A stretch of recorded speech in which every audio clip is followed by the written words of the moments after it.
And Oh, then I we missed the looked at bookshop. books. And we met the book guy. No, so we went to town, and so we went to town, and the Drake was following us, partially because I kept feeding it. Gosh. He was hungry.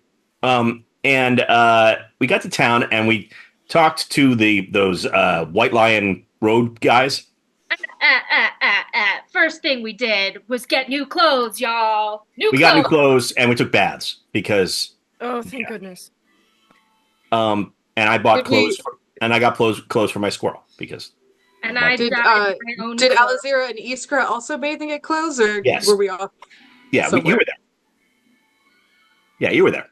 Cool. All And around. we went to the tavern, talked to the road guards who had not seen the Decrepinator, or whatever his name is. Decrepitator. Oh my God. Why can't you Sure, get his name right? I know it's dumb, but jeez. it's too dumb to really pay attention to. Which, by the way, I And want you guys to know that that happened about 8 times yeah, session. sometimes in the same sentence. And they didn't know anything, but we did buy them lunch because they they seem like decent people. And we talked to. Oh, Puka got us a ride. Well, I talked to the son of the innkeeper, Yep, and I talked to the innkeeper. Slick Oh, Speckle, good. and Flash talked to Maxie. But yeah, I tried to get us a ride that was like going close to where the fire is in the cursed hill, because the White Lions didn't know where he was, but they did know where the solemn enclave is. Something to do with like an ancient house that's in a wood like 20 miles from where we were. So on a clear night, you can see a single spire, but everybody who's ever gone to try and find it has either died or turned mad. So that seemed important. And then I talked to his father, and absolutely no personal details of Bosch were revealed during this And conversation. including the fact that he definitely didn't lose a child. Wait, But who no lost a one child? heard this. No one heard it except the innkeeper. I only know it out of character. Okay. I was like, why did Yep. Puka get So to know the and not me? so the innkeeper was like, I went and talked to the innkeeper, and I was like, oh man, teens, right? They're because Puka was talking to his teenage son, who was like, "You don't understand me, Dad," doing that whole thing. And I'm like, it's And I was kids. like, you should run away. That sounds like a really good idea. You just not. You deserve so much more. And I went and talked to the dad and was like, kids, man, it's a good thing they're cute, sort of a thing. And he goes, oh, do you have kids? And Bosch was like, I used to. And it was sort of a moment, and it was really cool because no one else heard it. So it was definitely like an audience at home moment. I just did that.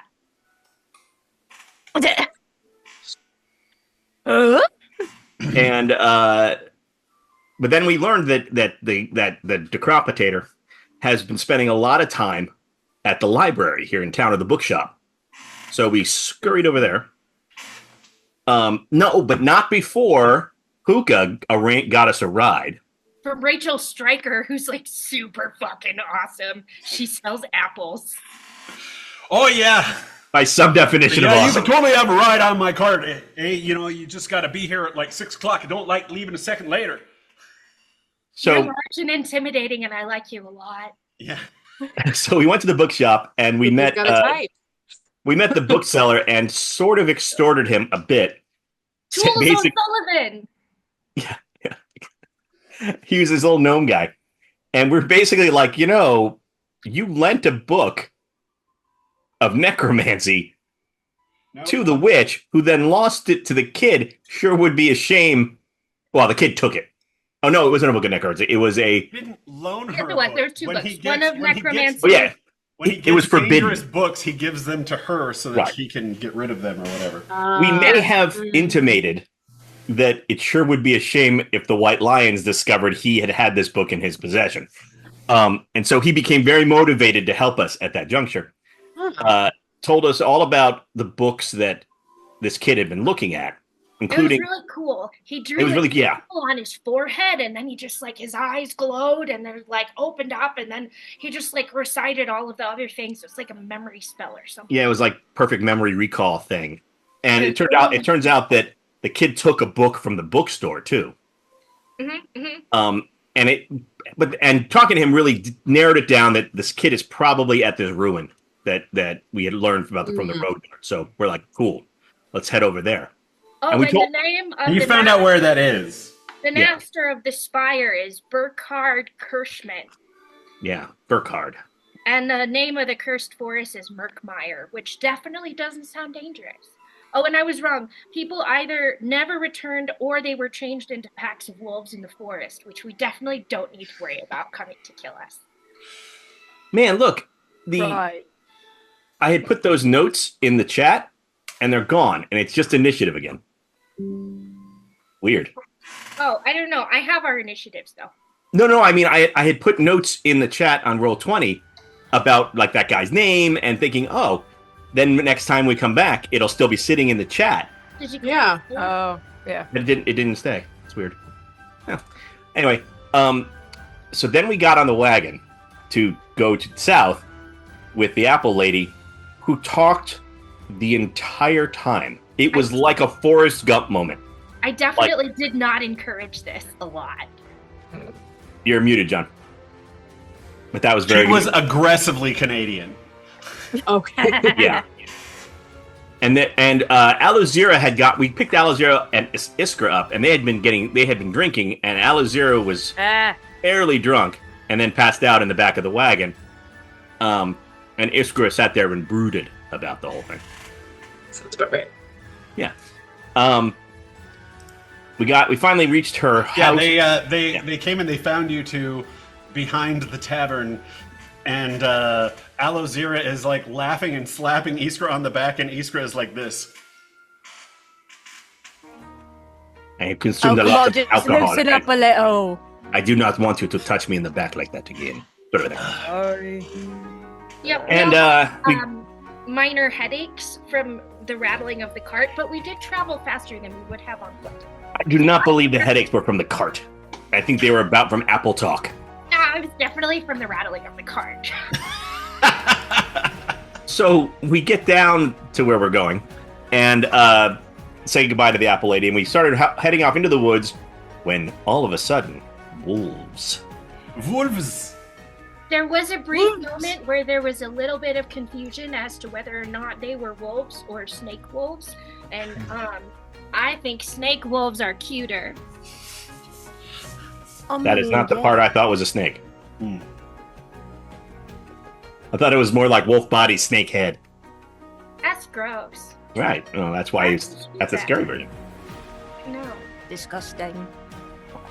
And I have inspiration because I drew a picture of Tools O'Sullivan because I said that he looked like Flula Borg as an old man.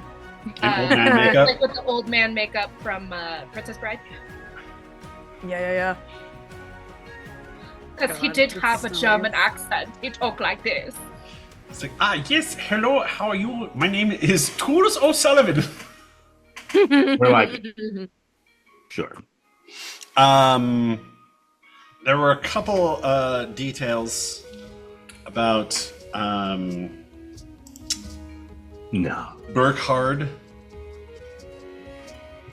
I gave you the details that Bosch paid attention to. Which we discovered last week is not names. Yeah, it might be his thing that he always gets names wrong. Aggressively gets names wrong.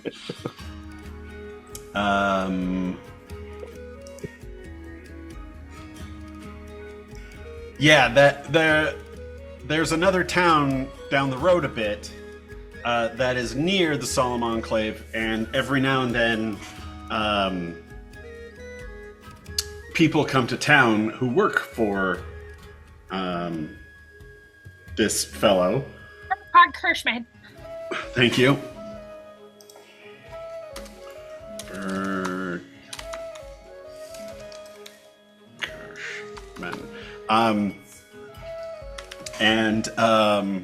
And when they do, they're locals. And when they do, they don't recognize their family. Oh yeah, they're sort of like not themselves anymore. They don't have any past memories or anything like that. And if anybody tries to talk to them, they're just really confused. Or somebody's wearing them like a suit. Yeah, or he turned them into mindless drones and is sort of like a hive concept. He's kind of controlling them all at the same time. Sorry, can you clarify? Are these the people that are the wolves, or just people People in town. in town? Okay. People who used to live in town, who disappeared. Yeah. These wolves may or may not be related to Burkhart. We're not sure yet. Don't remember anything about people turning into wolves, but sure. Maybe Well, no, that's- I mean, I don't mean that. I just mean, like, I don't know if these are evil wolves that he's controlling or if these are just natural wolves that we happen to run into. The lovely wood you see us in is called the Merkmire. So, yeah, a lovely vacation spot. Oh yeah, that's definitely a Puka-ism because or is capitaled, so it said people were drawn to the enclave and never returned, or were changed into packs of wolves in the forest. Yes. I think Puka's thing is drawing conclusions from two separate things that have nothing to do with each other. It's fantastic. One moment here. Do you need me to drop those initiatives for you? One moment. Yeah. Alazira and Iskra, roll initiative. Oh, I roll did, and I through. already entered it. Nice. Nice. And my new That initiative is was nice. much better. Thank you very much. If it won't go. Ah! There you go. Stay asleep, stay asleep, stay asleep, stay asleep. Even though I yelled in your ear just now, ignore that I have done that. Yes. Damn it.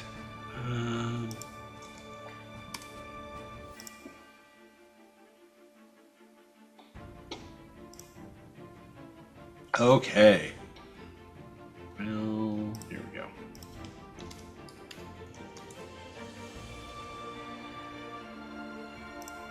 I think you have an effect on your sound, and so it makes it sound like your clickies are being clicked in a dungeon, and it's kind of great. Like, it sounds like it's in a big echoey hall. Does. Uta apa solo. Wonky Chewbacca.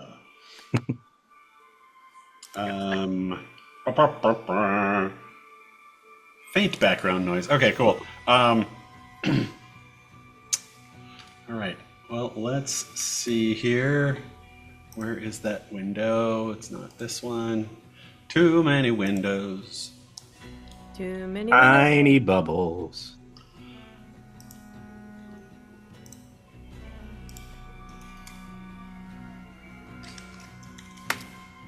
Okay, I know that's a cat, but Yeah. for a second it looked like a middle finger and like you were just doing this. Mhm. From this angle, it very much looks like a fist with a middle finger up. Mm-hmm. Multi-purpose. Kidding. It's like the cutest little kitten with a It is a really cute little cat. little ball. And you Yeah. click on the tail. So as you walk down this twisting road, and the sun, after the sun has gone down, trying to find the town before going into the bog to find the solemn enclave. One of you noticed, I think it may have been Puka, that Yeah. there was something pacing you in the woods. And you looked over and there was just this beam of light coming through the trees, and this giant form walked into this beam of light, and it was a huge size, well, technically giant, but it was a huge wolf with big spines growing out of it and red glowing eyes as it Could you hear that? Did that come through? Yeah. Sweet. Yay. Oh, he hasn't rolled initiative yet. Maybe he's friendly. He did. His initiative was 11. He looks like... Oh! Right, because I deleted the other one. Thank you. Good save, LJ. I probably wouldn't have remembered if it was really good, but Exactly. All right. you have it written down in the color that I used for that day. Sebastian and Bosch, you've got a tie, so who is the He beats me on Dex. higher dex? I have a +4. Go. Gosh, why are you beating Sebastian? That's not nice. That's not Yeah. fun. He knows what he music. Friends. I mean, he knows what he did. I delay action. All right. Sebastian, you're up. I will shoot the dire wolf. Yeah. As usual, I'm going to delay action until after Al Zero That's goes. probably a miss. 11. Yeah, 11 misses. Yep. But it's so big. I will reload my pistol. Hey, there's a wolf over there. Any movement or anything? Yeah, I think I'm gonna just kind of move back a little bit. Maybe like behind this tree. I suddenly feel very exposed. That's my turn. Let me add All right. Iskra! Well, that was fast. What do we get for rolling high?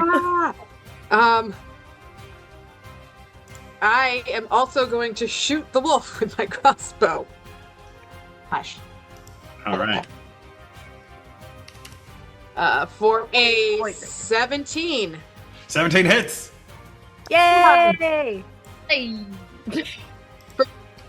5 points of damage. Woo! As it hits into one of like its bone spurs, and it hardly seems to Yeah. notice. And then do I get to shoot twice as my bonus action? Or No. No, I thought, okay. Did you want to move or anything? No, not at the moment, thank you. All right. Aloe Zira. What's up, fam? What's up, everybody? Salazira back with Battle Diaries. Today's episode, we have a dire wolf. I never know who she's Fun. talking to. Anyway, so looking at this thing, does it seem like there might be, like, a safe spot to land on its back? Just asking for a friend. Yeah, absolutely. Dead center on its back. I mean, it might be a little spiky, but I'm sure you'll be fine. Your ass has had worse. And I heard spicy, so I'm gonna run up to this thing and I'm gonna attempt to, climb it and jump on its back. Dope. Yeah. It feels right. Do you want, athletics? Yeah. So jumping onto an animal is an athletics check with disadvantage, but it's only like Wait. a 10 or 11. Except, I use silvery barbs, and I need the wolf. I need the wolf to. Oh, there's no save. Sweet. Yeah, no save. Oh no, wait. Keep going. I have to. It's a reaction. The thing didn't trigger, so Hold I your was good. horses. I know. I'm I gonna gotta go wait. hold this wolf. No, you're very excited. I'm gonna go ride this wolf. I was gonna try to help Alazira, but I can't do it now. Yeah. Ah! Okay. So disadvantage, plus my athletics, it's a 10. That's all you needed. Really? Okay, great. It's the best day of my life. I get to climb this fucking wolf dog. So Aloe Zira just barrels straight at this thing and leaps up on top of it and lands on its back, and it's trying to shake her off, and she's holding on. Woo! Yeah. Well, easy there, soldier. Yeah, Alazira, just hold him right there, and then I'm gonna shoot it. Now it is definitely threatened. Great. Let's see. Well, we were threatened first, so Dirty 20. Dirty 20. Yeah. That hit? Oh yeah. Oh, okay, cool. I'm using my bow here because I don't want to get that close to it because it looks really, sort of snarly. It's not that bad. 14 points of damage. And then I'm going to move. Come on, Cap. Come on, Cap Scamper. 5, 10. Shit. Come on. 8, 30. Oh, right. We'll go over here. 14 points, right? Yep. God damn it. Where the fuck is the goddamn... You get him out of zero. There it is. I'm trying to remember if you can take your action or if jumping onto it is an action. I would say that it's kind of like a grapple, and a grapple would be an action. There's an actual rule. Kind of what I'm thinking. Yeah, it's climb on larger thing. Yeah, it's in the back of the DM's guide. That's what it's called. It is. I'm on larger thing.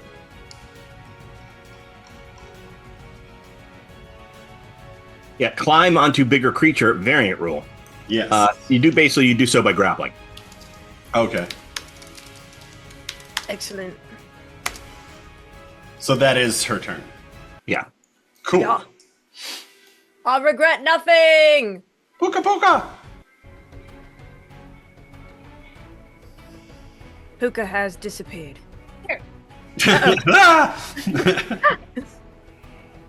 More time.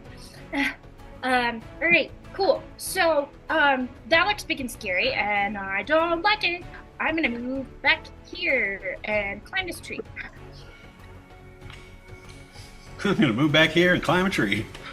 Do I need to make a to climb a tree?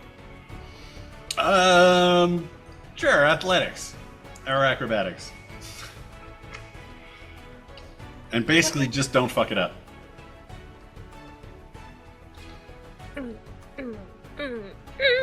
That's great. No, that's great. That's 16 for acrobatics. So Yeah. like hooks an arm up it and sort of like swings his whole body weight up and then like gets his knees over another one and then just levers himself up into the tree and all of a sudden you're like, where'd Puka go? But Puka can see through the tree and Puka casts guiding bolt at guiding bolt at that thing. All right.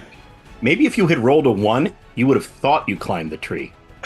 I always tell my players, like, when they're checking for traps and they fail, I'm like, you think it's fine. I love that. You didn't see anything. 17 to hit. Doesn't look trapped. 17 hits. Sweet.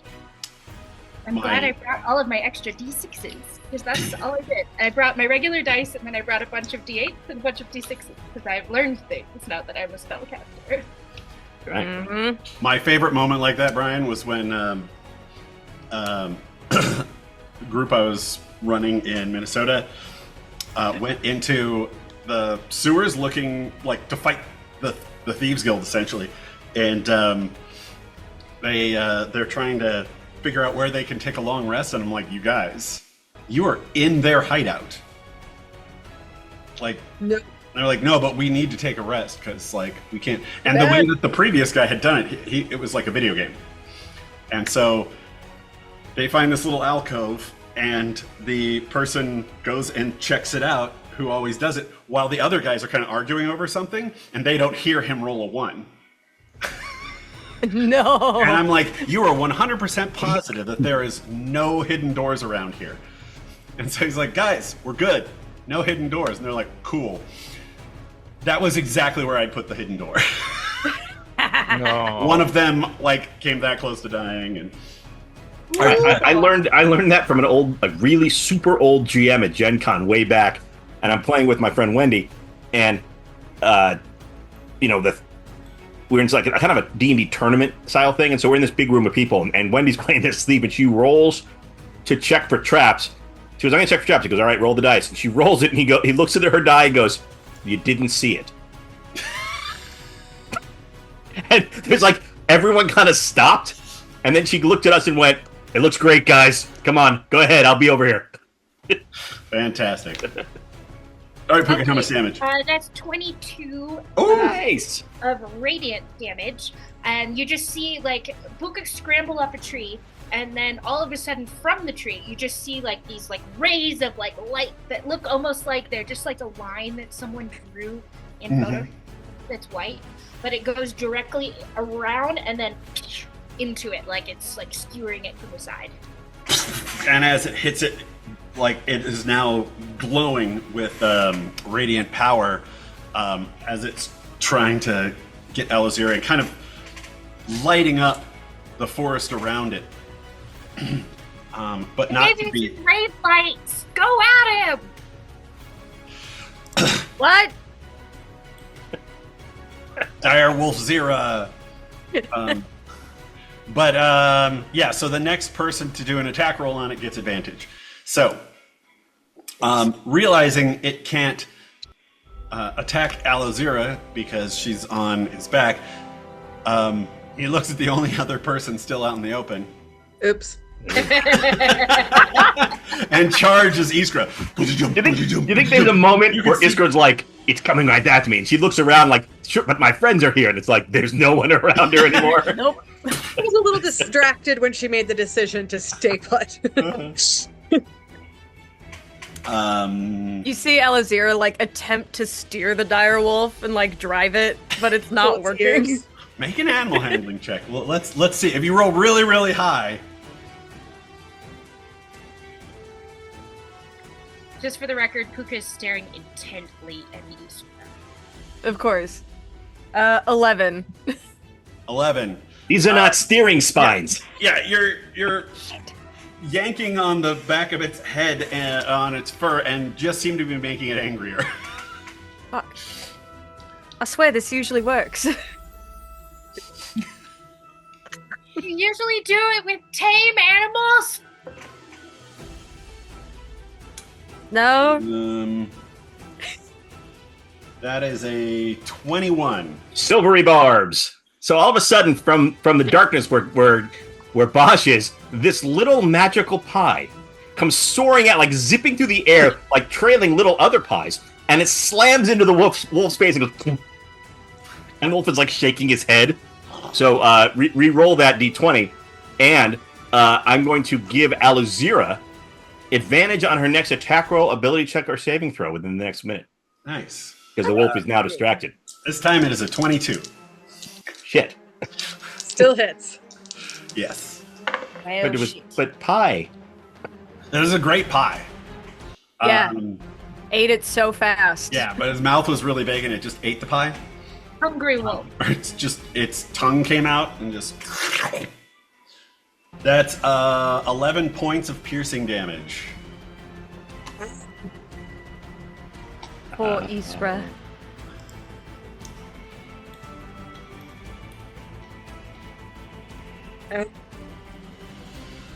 Sebastian, as you take cover in the bushes, you get down there and you start to reload, and all of a sudden you hear the snapping of twigs and something rushing through the brush as you look to your left, and another one of these wolves appears. This one doesn't have a circle. It's not as dire. Yeah, I placed him last week. He's still the old version. Right. 17. This new one's attacking me. Yes. Okay, that hits. For 12 points of piercing. 12 points of piercing. 12 points of piercing. I had the exact same joke in my head. Every time. Yep. Every time. Yeah. Bosch, Hi. as you're going, damn it, pie didn't work nearly as well next time. You hear the snapping of twigs and a roar. No, I don't. As another one breaks through. You see Bosch looking and go, nope, I didn't see that. Nope, that wasn't there. No, no, no.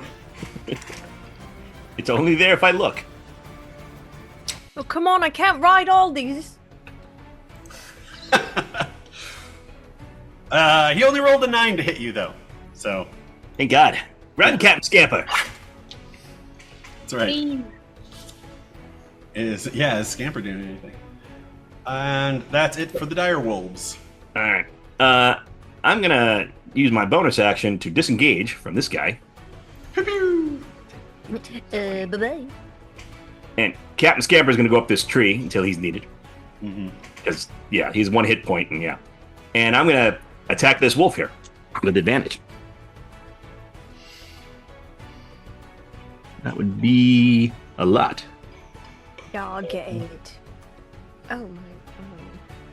17? 17 hits. Sweet. Oh, and then second attack, or I'm gonna with my offhand, I'm gonna jab it with a dagger. Ooh, natural 20.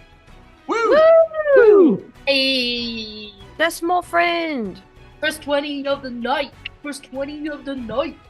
First 20 with Bosch, I think. Nice. Damn. That sounds like a you problem.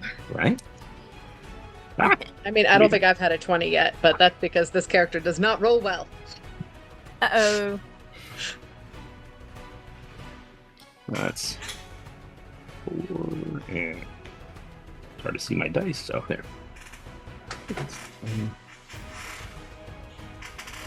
11, 15, 17, 19 points of damage. Damn. Meow, meow, meow. Okay. No, John dropped all of his dice. Oh no. Oh no. So far, my notes just say, we are fighting the wolf. And then I crossed out wolf and wrote wolves and then put in parentheses. That's about right. How many points of damage? 19. 19. It had 18 hit points left. Sweet. How do you do this? How did the doobie do this? I think Sorry, I think I leap, like it goes to bite me, and Bosch like leaps up, like kind of like on its head, stabs like down with his rapier, and then with the dagger stabs it again, and then runs past Alazira off its back and goes, "There's another wolf over there." Yeah, but this one was mine. And I run to the other side of Alazira. Ah. How do we do this? How did doobie do this? Sebastian.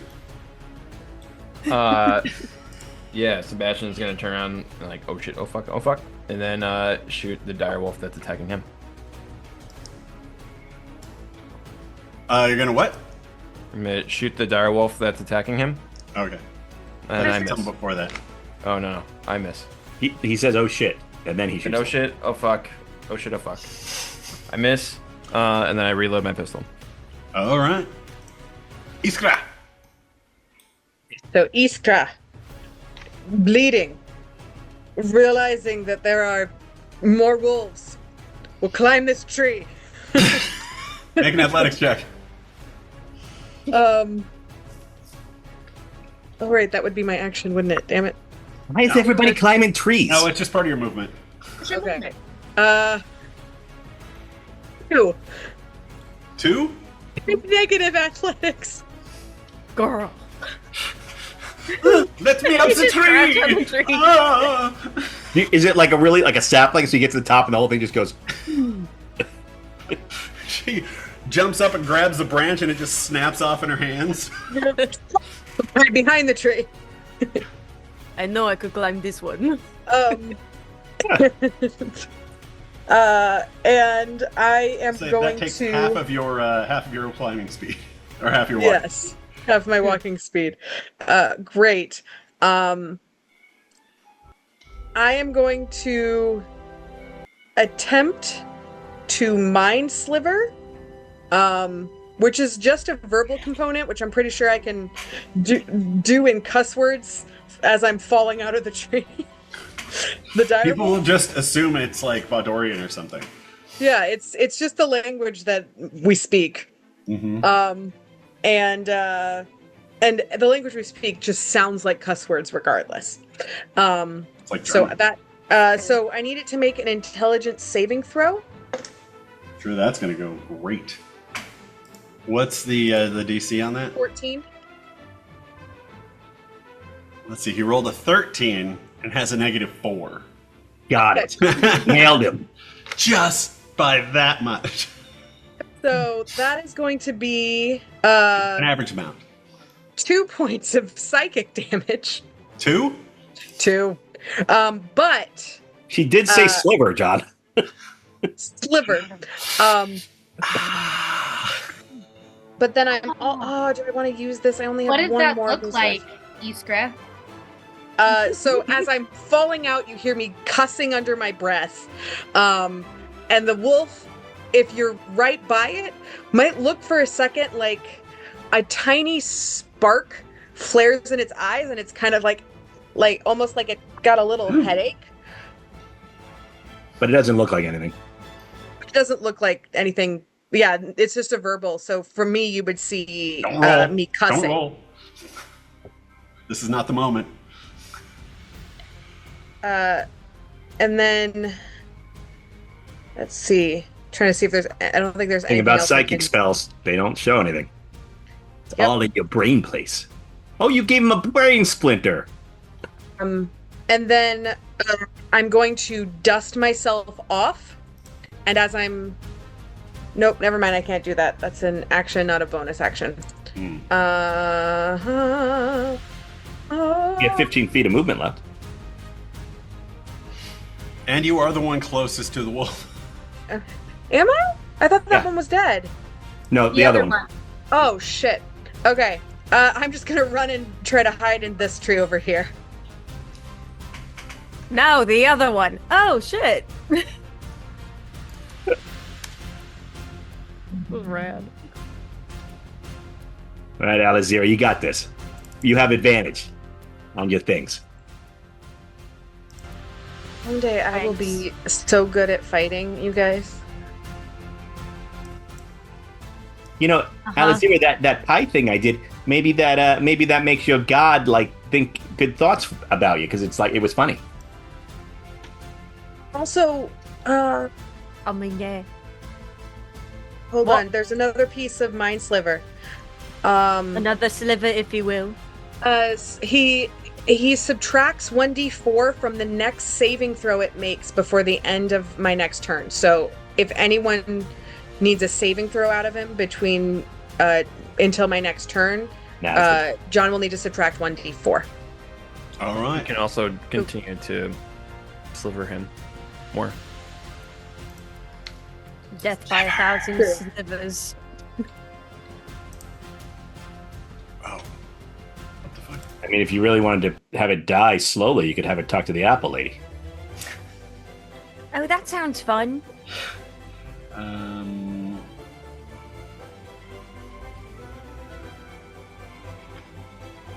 Hang on a second.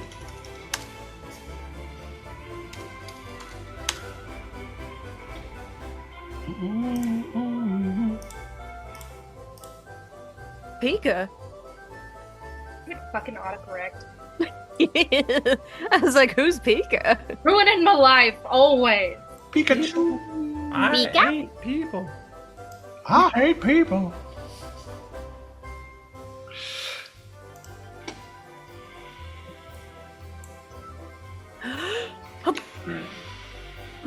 You ready for me?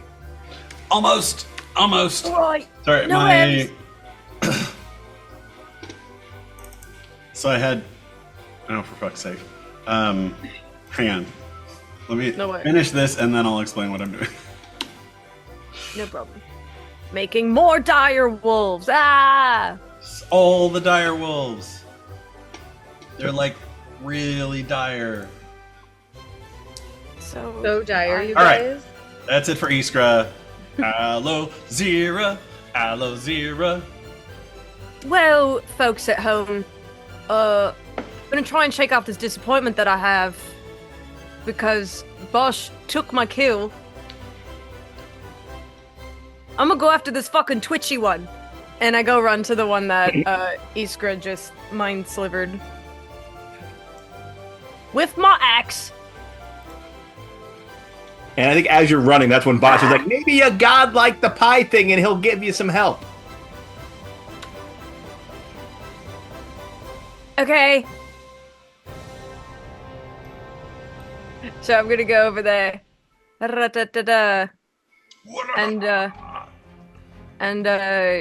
take my lucky axe out. Alozira's lucky axe.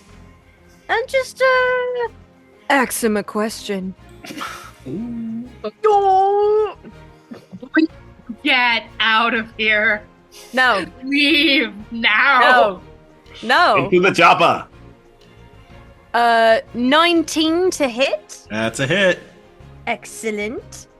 And then it's 1d12 plus 4. Oh, let's see what happens. D12s. No one rolls those things. They really don't, do they? Just barbarians, mostly. 10 plus 4 is 14. Oh, Mary, you had advantage. On the attack? On the attack. Yeah. Maybe you'll get a 20. No, I already rolled Oh, you use it. Okay. both. Yeah. Very 19 was nice, with very nice. Yeah, you come down on it, and it. Nice to meet Its eyes you. are still like this, like glowing red, and it's just salivating, looking at you. Wouldn't be the first time. And those of you who've dealt with wolves before would know, like, it's about this time wolves would tend to run away, and these things do not appear to be running away. Right. Hey, Alozira, you should explain why. You should explain why it's so gonna die. What? You should explain. Puka! Gosh, that hurt more than getting attacked by the wolf. Oh. Wow. That's it. I thought it was pun It day. takes 4 points of psychic damage. Oh yeah, it's pun day. Alright. This is bad, but I don't care. Dire wolves Jump out of the tree onto the wolf. dire wolves are beasts, yeah? They're big boys. Yep. They're big beasts, but they There you beat- go, Laura, Still beast. in chat. I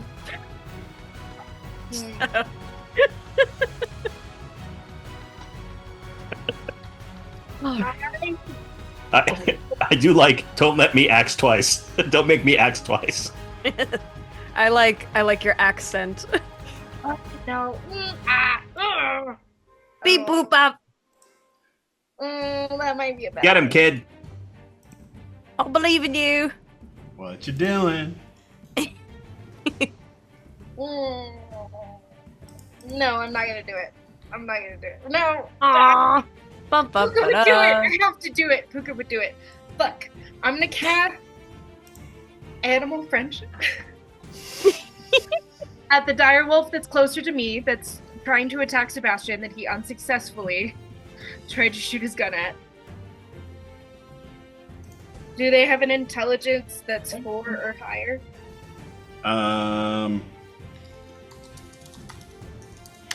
Let's see here. No. Intelligence 3. Awesome. They have to succeed a wisdom saving throw of 14.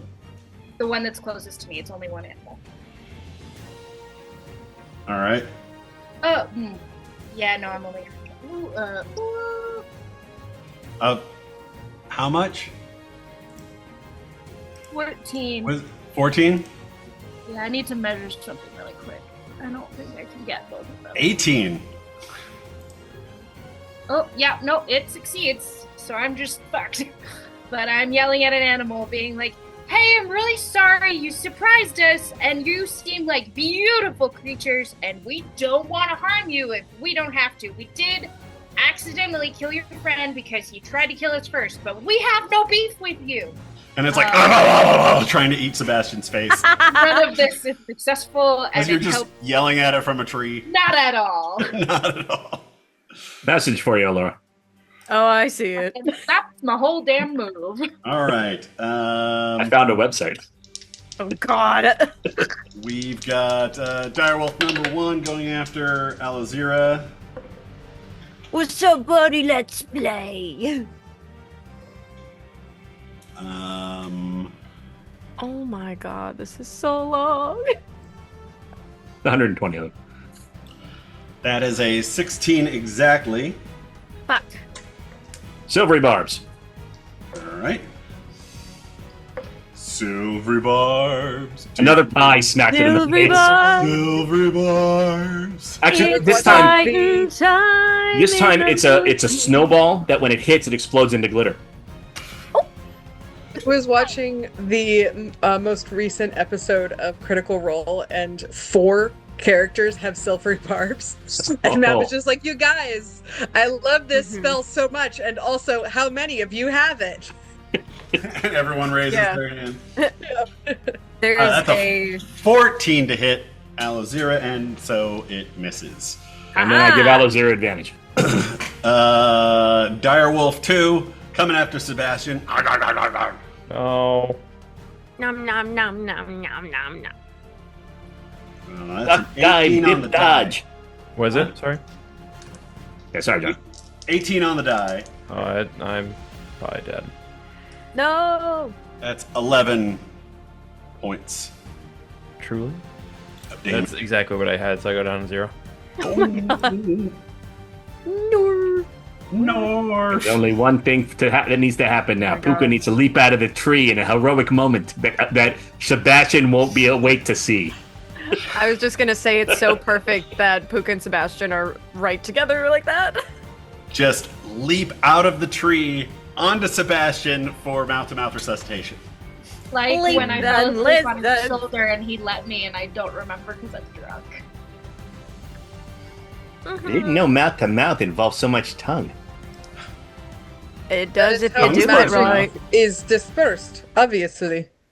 Hey, Alazira, there's another wolf over here. What? Bosh.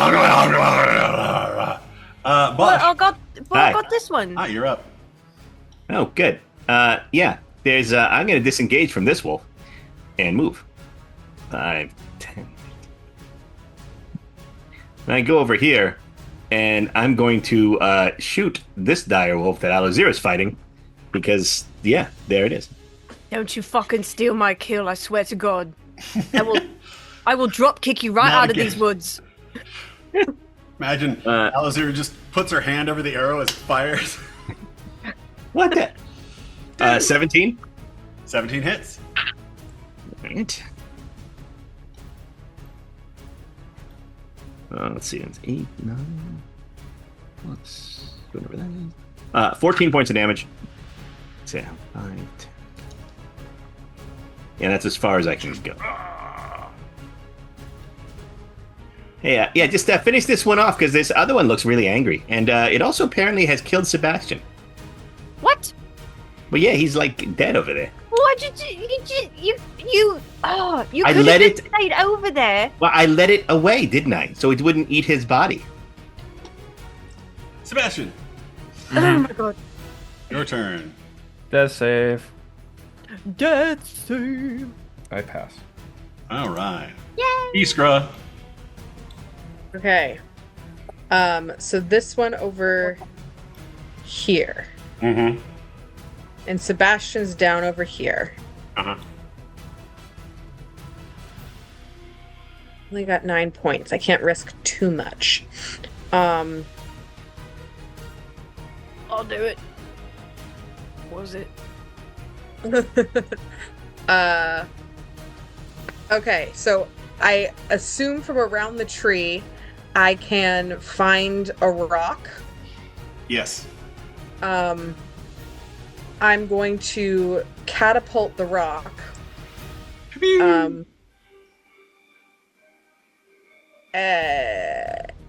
So I need him to make a... Oh, a dexterity save. Of 14.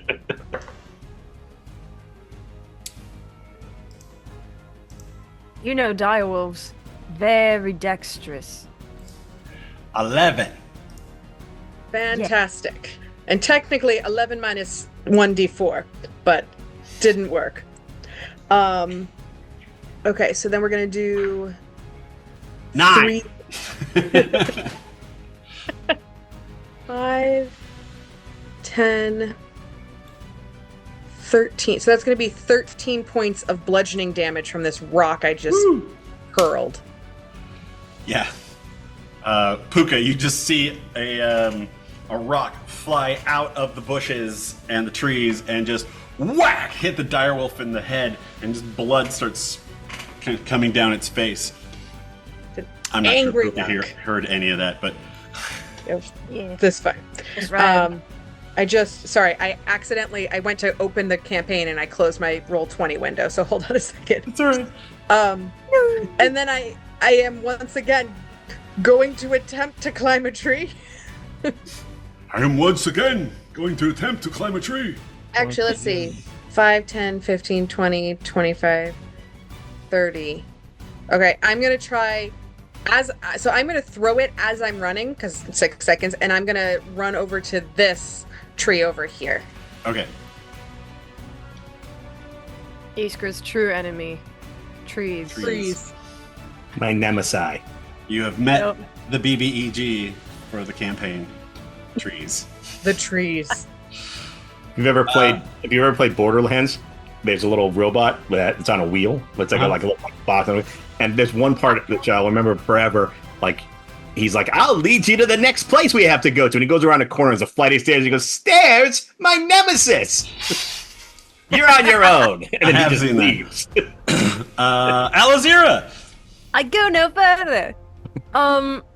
Alright, so this one in front of me is still up.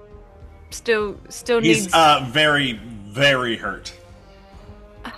And you have advantage. Well, this just feels cruel. Go hit the other one then. Yeah. No. I'm sure you can make it, right? No. I'm gonna No. put this one out of its misery. It's 35 feet over there. Exactly. It's just That's out of my what range, and you know that. He just watched his friend die, and he can't afford the therapy he would need to get over that. It's a mercy kill if you think about it. Maybe he's Okay. crying. 15 to hit, 15 hits. right? And then, Just over there. What you needed. 6 points of damage. Don't tell me he had more than 6 points left. Was that axe sliver? Yeah, it might have been. I didn't roll so good. I rolled a 2. That sucks. Yeah. It's still up.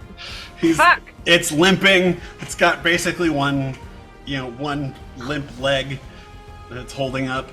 But its teeth are gnashing. Great, I can't even do that. Get it, Scamper Alright. McJumpy. Get it, Captain Scamper. Folks at home, I'm just as disappointed as you are. I don't know what to tell you. Really, really doubting my own abilities. So yeah, the squirrel can do 1 hit point of damage at most. That's all you need. Yeah, but he'd have to hit. Uh-huh. And he's like, I think if I asked him, he'd be like, I'm not getting out of this fucking tree. What are you kidding? Maybe he'd be like, leap out of the tree. Swear to God. If you want to have him leap out of the tree, I'll allow it. And he has to go on my turn. You can go right now. All right, I'll make He the hasn't roll. gone this turn yet. He's been holding his action. Okay, here we go. He has a +5 to hit. I mean, he could do it. I swear to Tavian. Make 17. Athletics check. 17 hits, bro! Does he need an athletics check to drop? He's a squirrel. Yeah, he just doesn't need to roll that high. Natural 20 for Scampy. Oh my god. That was his athletics check, and then it was a 17 to hit. He does 1 hit point of damage and kills the wolf. And I think there's a moment where, like, Alozira's looking at it, and, like, he, like, looks up, and he's got blood going down, and he goes, "Eek." I'm just imagining Alozira's like facing off with it and just goes wham and hits it, yanks her axe out, blood comes, and it's like and the squirrel just finishes it off. Like blood coming out of it. And it goes, deep. Or whatever sounds fucking squirrels make. Squeak, squeak. Squeaker, squeaker. And then it runs back over to Bosch. Yeah. Hey, good job, Captain. This is hell. We found hell, and I'm in it. I think you look, Alistair, you look Alistair, we over. could say that happened on your turn. If you want to take movement, feel free. A me movement? Yeah. Okay. As you turn to move the Alizira, the squirrel goes and waves. No, a bowel movement because you were fucking freaked out. Nah, he's got more manners than me. I've taught him well. And Puka's up next. I gotta pee. I'll be right back. All right, I'll take my movement. No, I'm so mad. Alistair said a me movement, and I said no, a bowel movement. Captain McScamper is not scared of shit. No.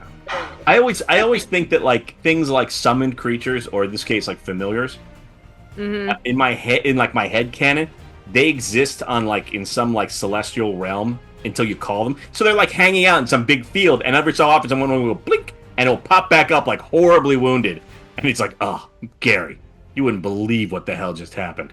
Like otherwise they're like really having a good time, and they occasionally get yanked away and come back like horribly destroyed. Except for a large creatures who always came back fed and petted. Yes. So he's And your snuggled and familiar cuddled. Aider. He's your familiar Aider. They're Bosch, who has no magic. Well, that was out of character. Bosch doesn't know. This is just Bosch's friend who came out of his pocket. know. He came out of the ring. It's weird. Yeah, Clearly, it's a ring square. Does Bosch know? Or is Bosch hiding it? Oh, that he's casting spells? Uh-huh. Oh, he thinks it's from the ring. Oh, So Bosch genuinely doesn't know that he has magic. No. Because I tried to figure out what rationalization would he have like to all of a sudden that he's casting spells. It makes almost no sense unless he'd been working on it, and I really didn't have him doing that. But with the ring, he's like, oh yeah, this ring is making all kinds of things happen. It's really cool. Well, shit. I mean, at some point he'll probably figure it out, but for now, it's just it doesn't make really like. That's the hard thing about like the arcane trickster. It's like there's no reason why somebody who's like, I'm a thief, I'm like checking traps, but now I'm casting spells. Like, where did that come from? I just love the idea that Puka is getting increasingly paranoid because he sees magic happening around him, and he knows it's magic. Like but no one else seems to. Studied it. He knows it. Like even if there are things that he can't do, he has read about them in detail. His mother has drilled him, and like he knows, but is just like getting gaslit left and right about the fact that there's magic happening. Not magic. What is wrong with you, Puka? Well, yeah, it's a magic ring. I mean, yeah, obviously. yeah. Speaking of Puka, Hey. Puka jumps out of the tree.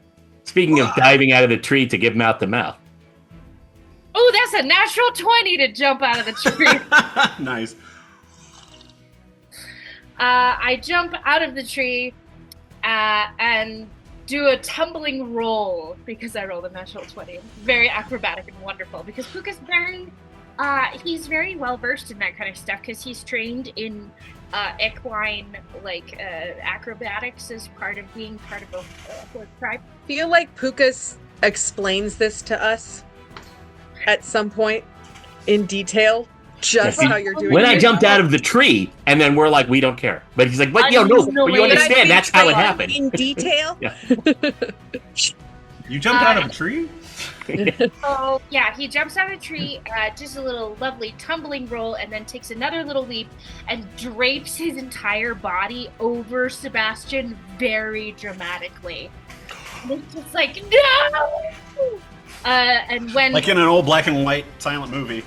Very much so. I think a lot of what Puka does is kind of like an old talkie. One of them old talkies. So, and casts Cure Wounds on Sebastian. Fantastic. But Sebastian, now it's your turn to steal a kill from Alizira. We'll Okay, see. that's what's 6? That's 12. You get 12 hit points back. Woo! Oh, nice. I'm getting better at this healing thing, guys. But Congratulations. in the drape, like Puka is like nuzzled up underneath Sebastian's chin, like very much like snuggling. Type. Oh dear. So are you both now covered with a Sebastian's blood?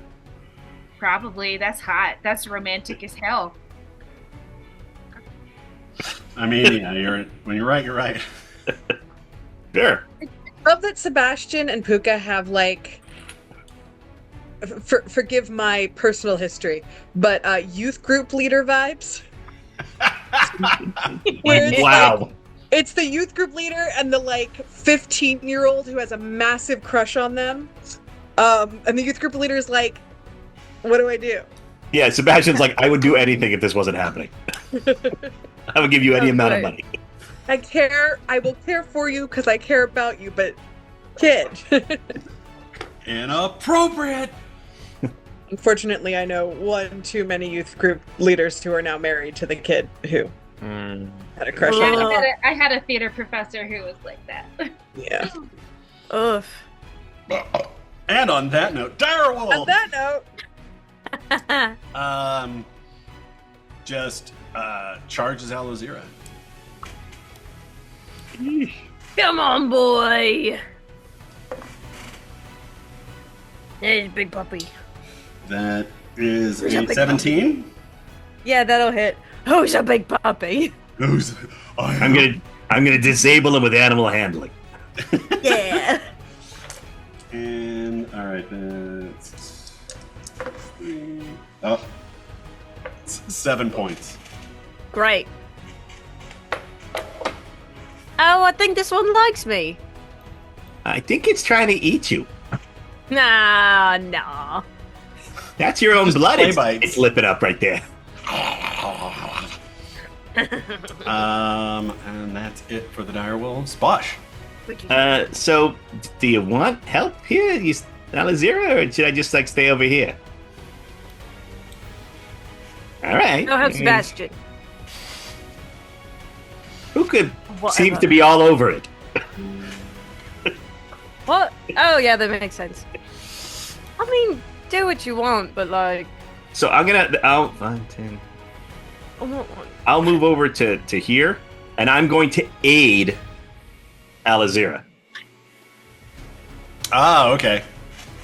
I will use the aid action, which I believe I've never used. I'm actually not even sure how to do it. Like, do I need to be closer? Or? I know you use your. I know. I'm like. I think you might need to be. Is it help? And It's then I help. was just. Yeah, we're gonna do get help. We'll do get help. Okay, you gain advantage on next ability check. That's what help is. That doesn't help you. Sebastian. Laying on the ground, like Puka's over him. He's like, ugh. Just Still seems nuzzling terrible. up to you. John, roll a d6. I'll use the rest of my turn for this. And now roll a d20. Maybe this will help be helpful. I don't know. 19. Am I waiting? Oh, man. Oh. I throw a copy of Aldgate Campaign 2 the game at it. Like little pieces fly out, meta. nice to the board. Little Alozira. Yeah. Just flying out. All right, Sebastian. Sorry, go on. Just like later, and then he just pulls out his pistol and like while he's still like prone on the ground, like underneath Puka, and shoots the direwolf. Hopefully this works. Dear God. It's a 13 hit. Third. Its AC is 14. That's fair. Can I use my whole turn to assist him? My next Yeah, turn? you just I just lift his arm. lift I his won't arm do just a little anything bit. the next I can turn. steady I won't your- move. I won't bonus action or anything. We'll say that gives you a. Well, that gives you a +2. I was gonna say advantage, but I don't want to have the possibility of like a misfire or something. You raise me up. Oh man. wouldn't it like be disadvantage? Yeah. Sebastian starts Yeah. doing this, and Puka goes like full on ghost, like behind him. Oh. Ugh. Oh no. Like a bloody prone ghost. Do you actually want me to roll damage for this? Yes. Oh gosh. Okay. Aw, somebody got hell. Oh, they did get help. They get it together. Oh, that's nice.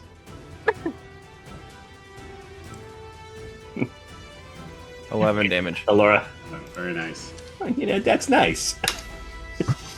Yeah, I'll attempt to move. There we go. That looks good. I was like, Yeah, it's this. Yeah. Alozira, as you hear the of the did that one come through? Yep. Of the gunfire, and the wolf kind of lurches as you see now Sebastian sitting up with Puka like as a push-up bra like behind him. You're like, questions later. We don't kink. We don't. Listen, we don't kink shame here. We do sometimes kink ask why. Iskra. We're just nosy and curious, that's all. That's right. Who? Iskra. Who? You're just yeah. I'm gonna do Mind Sliver again. So intelligence 14. Does it have disadvantage on this? For some reason? No, it gets disadvantage if it fails. I rolled disadvantage just to be sure, and neither one of them would have made it, so. Cool. Amazing. It was a natural 1 and a 7. And that's Lovely. negative 3 or 4, Nice. whatever it is. Yeah. Okay. Yeah. So it's only 3 points of damage. So again, it looks like it had a little headache for a second there. But it will have to subtract 1d4 from the next saving throw it makes. But it takes 3 points of damage. All right. Yeah. Tiny, and it seems to little bit of be, blood. you kind of time it right with Sebastian's shot, Uh-huh. like as he shoots, and so like it's indiscernible from everyone else's, from the other damage it's taking. Fuck yeah. And, all right, Alazir, take us home. All right. It's finally yours. I have the aid action, right? Shit. Yeah, which gives you advantage. Excellent. That's all I need. Hey, Wolf, look over here. Hey, Wolf, hey, Wolf, hey. Oh, you're a me little wolfie. Look at this lovely squirrel I got here. Oh, that's Squeak, squeak. Nat 20? Hey! yeah. Yes! Holy shit. Holy Oh crap. my god, I was like, one of these die, it looked like it just rolled 0, but that's because the 1 of the 10 is so narrow. I was like, how did I roll a 0? 0 times 2 is 0. Yeah. Oh man, I hate math. I rolled max damage. Oof. So that's 12 plus 12 is 24 plus 4 is 28. Ow. That's gonna do it. How to doobie do this? Happy doopy dooties. I call this one the pizza cutter, and then I start twirling with the axe just straight out in front of me, and then I slice right into the mouth like that. Hit your eye like a big pizza pie. That's Wolfie. That's a big kill. Yeah, as Alazira's giant, the giant head of this axe just cleaves through its face as it's leaping out for her. She just spins around and it cuts it right in half and actually continues through the head into the body, cleaving it in twain as it falls to the ground. It's black blood running into the dirt of the road. Woo! Good job. I'd That say was that great. was exceptional, even. Oh It my was God. excellent. Couldn't have asked for a better team. Can I ask you to stop? Nope. Sebastian is horribly wounded. Did someone ask him a question? Also, John, I'll help him. just really quick, I want to make sure you saw the private message I sent you a little while back. Oh. I did not. Well, this is sure is an exciting time we've had in this wood.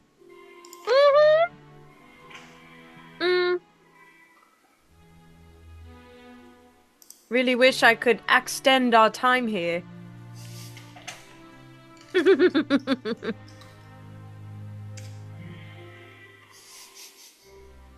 I mean, that might have been a bit of an exaggeration. All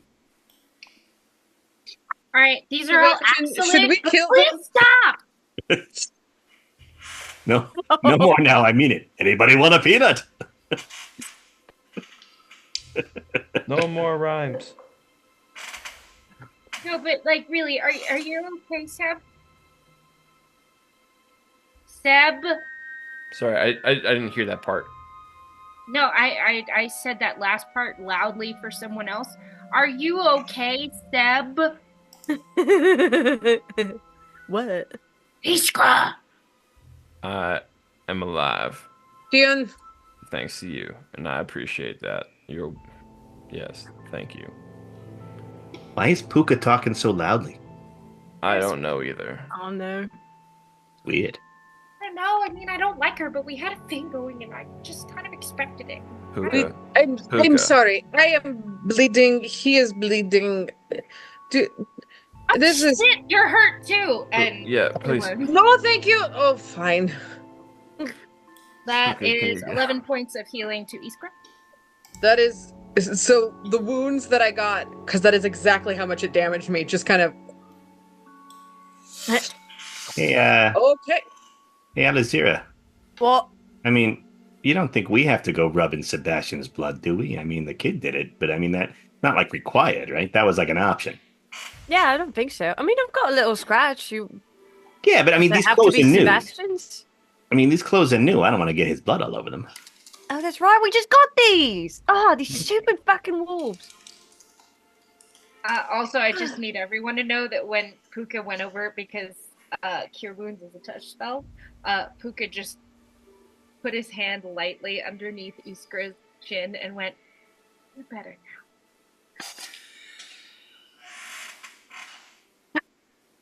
I mean, Sebastian sees this, and he's just like, but I'm just happy that she's off of me now, so or he's off of me, so it's okay. oh, yeah. now." Puka's so pretty. I understand why you guys always pretend that he's a girl.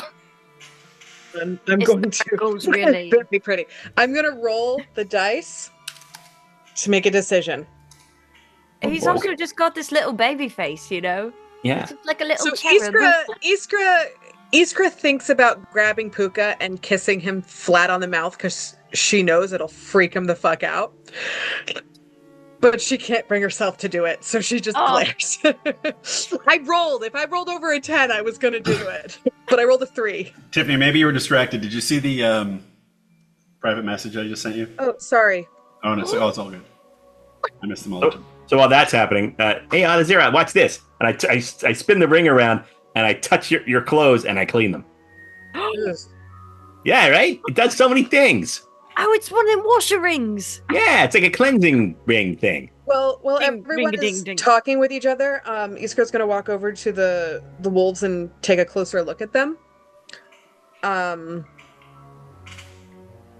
Looks like the situation was pretty dire. They are 3 times. They're infested. Ew. That sounds the- transmittable. Worms? Worms. Worms? Worms. Oh, see, I was kidding. Like actual worms? Yes, it seems, and she's gonna Your grab whole 2 fist up in sticks there, because huh? she doesn't want to touch them. But just grab 2 sticks and pick one up. Yeah, you they're see? like grubs It's wiggle. and stuff like that. It's almost as if these wolf carcasses had been taken over with these things, and they're all kind of trying to move back into the forest. Can I do find an it Arcana check? strange that you are relatively fine with spiders, but the worms is where you. I am Don't worried cross that that. these are necromancy worms. I don't want to be infested myself. Can I do an Necromancy Arcana worms? check, Doc?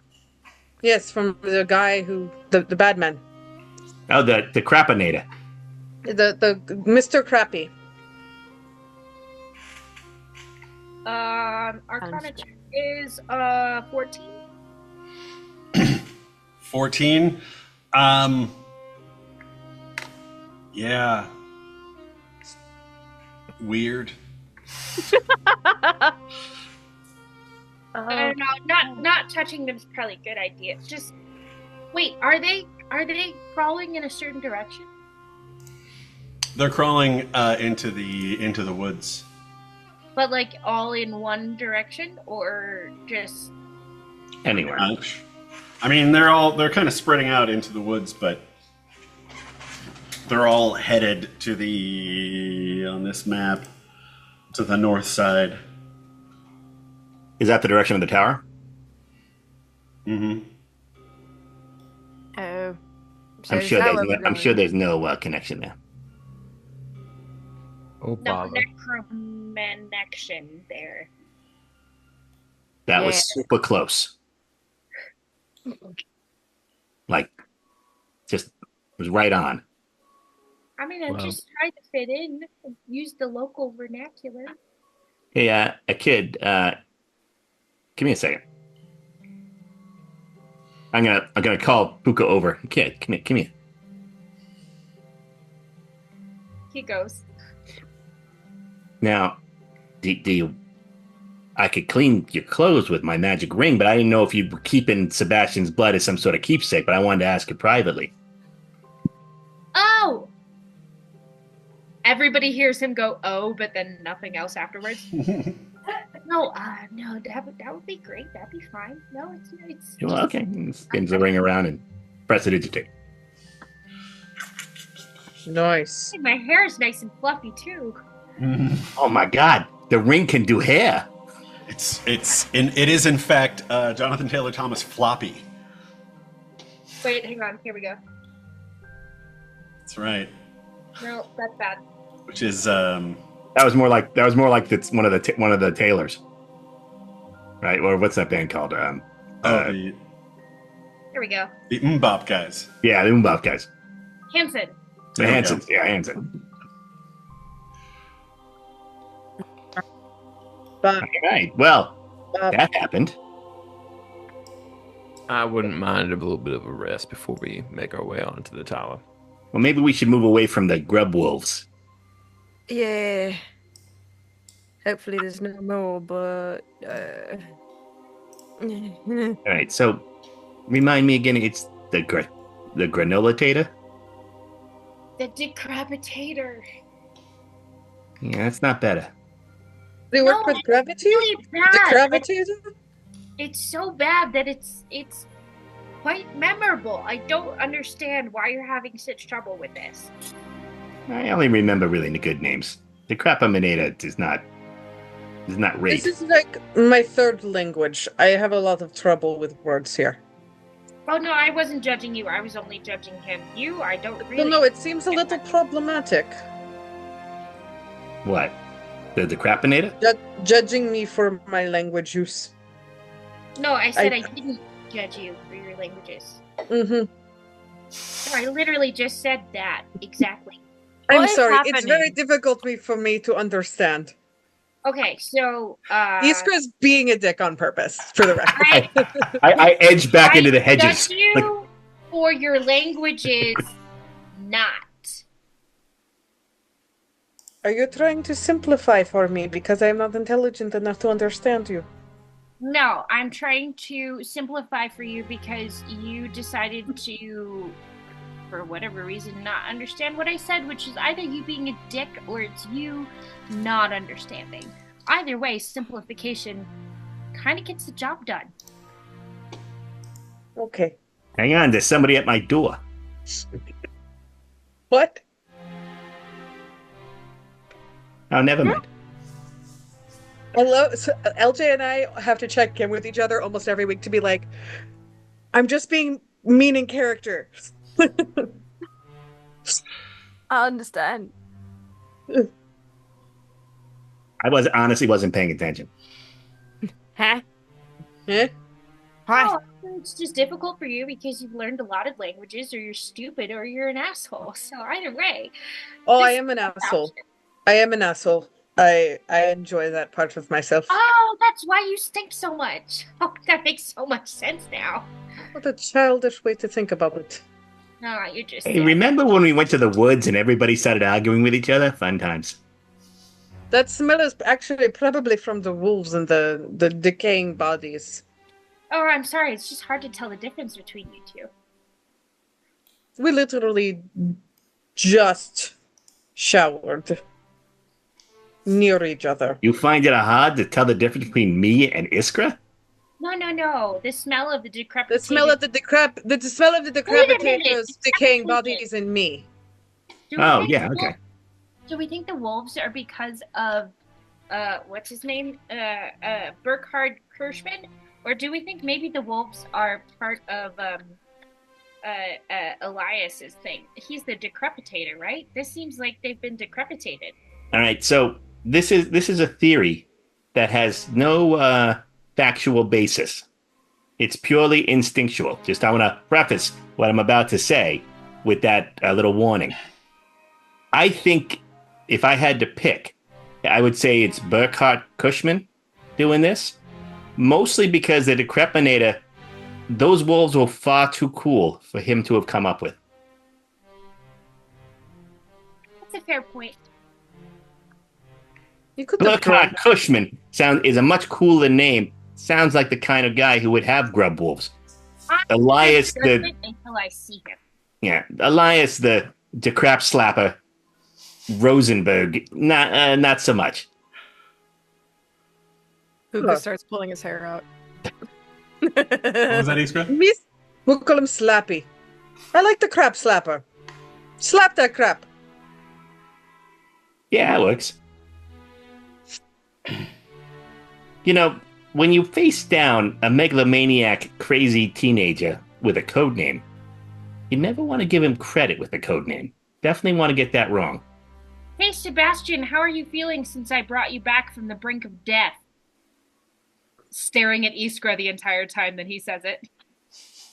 I'm happy to be alive. That's a pretty universal statement for most people. So You don't feel at all violated by the full body rub that he used? Oh, you know, I'm happy to be alive. Yeah. This feels very like somebody is interviewing you for the news that night. Yeah, like I have to stay to my talking points. Yeah. So we're doing a short rest? I would like that. I didn't start off that fight with full hit points, so. I'm just saying this tree that I was in is a far superior tree to the tree that Iskra tried to be in. So we could just, set ourselves up here so just in case anything comes sniffing along, we're not easy prey. I think we moved away from the grub wolves. Yeah. We're still in a friggin' forest. Well, yeah, you could pick another tree. I'm sure the tree you pick will be great. Well, I'm sure no matter which tree I pick, it'll be better than Iskra's tree. Is it me or is the forest unnaturally tense? We do not have any tents up, no. Yeah, noted. These poor trees are gonna start having self-esteem issues. Look, I just want to put something in the clear. I can climb a tree, okay? The branch broke. That is not on me. I have the ability to climb the tree. I just want to make that clear. Of course you do. Puka pats her on the head. Oof. Iskra considers very deeply something she should not do. Kiss him. You know, that apricot was nice. We should go back to that. Am I able to cast Mind Sliver? Oh my god.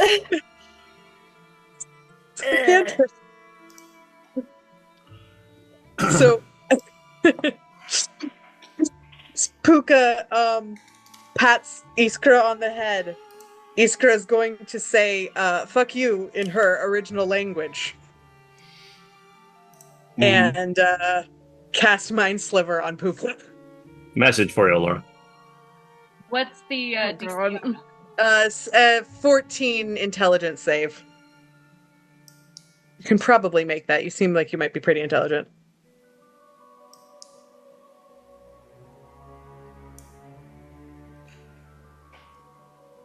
Natural 20, bitch. Okay. So, she casts it, doesn't do anything. But she definitely says fuck you in her natural language.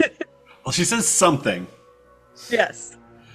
and it's not. You don't get to pick the word that that you say, but if you surround it with other things from your language, you can Yeah. probably disguise it. Oh, yeah. Is this a moment that maybe Puka should see if they detect? They can see if they can see if they'd, I know, right? Just a little headache. I think since it's a natural 20, I think that they should see if, he Just detects rolled something. another natural 20 when I rolled my perception check. Oh God, it comes out. Oh, no. What? And it's just going to say it and glare and walk away. I don't think she's going to admit anything, but I think Puka's going to be like, what the fuck? Like, So Puka noticed that Iskra cast a spell, is what you're saying. Puka noticed that I think there was a word of magic that was disguised in a string of Iskra's first language, which Puka does not also speak. And so there was like wait a second, do I recognize that word? And then like a knowing of like almost an attack, but like it passed by real quick. So enough to give Puka like make him watch Iskra more Or carefully. Maybe Puka would, with that 20, would have realized that the pain in their head was a magical effect. Maybe he doesn't realize that Iskra cast it, but like could put two and two together. You know. Well, Yeah, no, and but I won against the attack. So you didn't get any.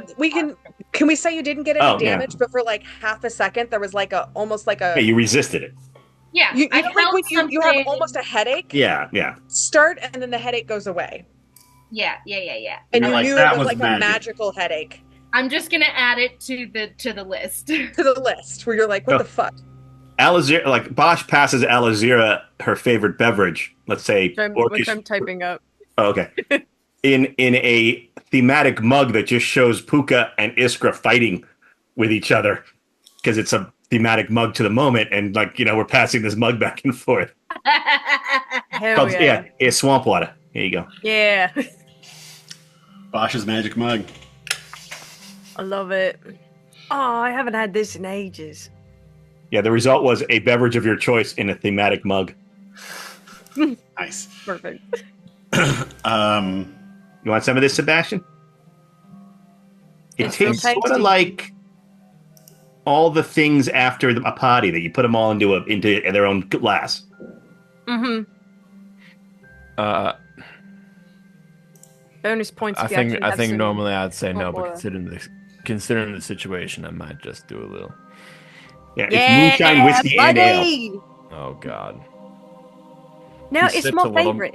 He sips a little bit of it and just like, just gives it right back to you. I'm Good, assuming the more for combination me. tastes like Malort. No, it's still better than Malort. Yeah. I mean, Thank you, sir. May I have another? I hear that's what you're supposed to say after. I don't know. We could try. Roll again. Maybe we'll get something else. I don't know. Same D6, D20. Yep. Great. The likelihood of getting the same thing is minimal, but Yeah, I rolled a 10 and then a 4. Ooh. You rolled a 10 on a d6?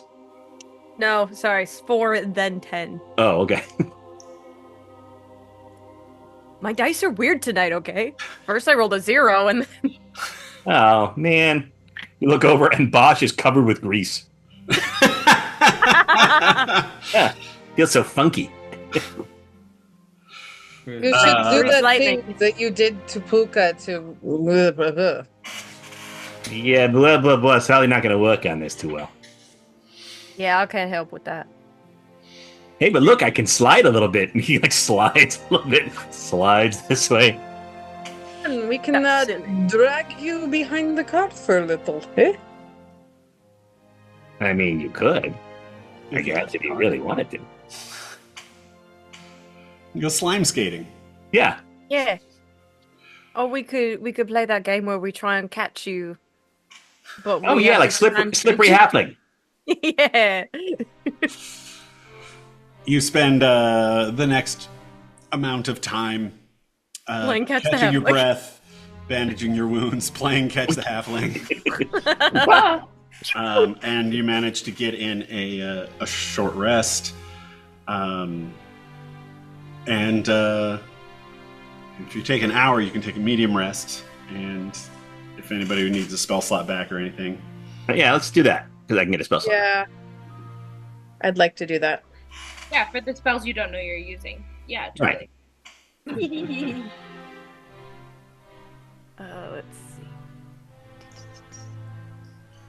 1d6. And it is getting actually kind of late at night for you guys. Had a long day of apricot riding. The headache's still a little there. Puka's gonna forego the resting time and use that hour to scout out to see if there is a cave or a thick bramble thicket or something where we could feel semi safe. All right. Make a survival check. Yeah, I'm good at that.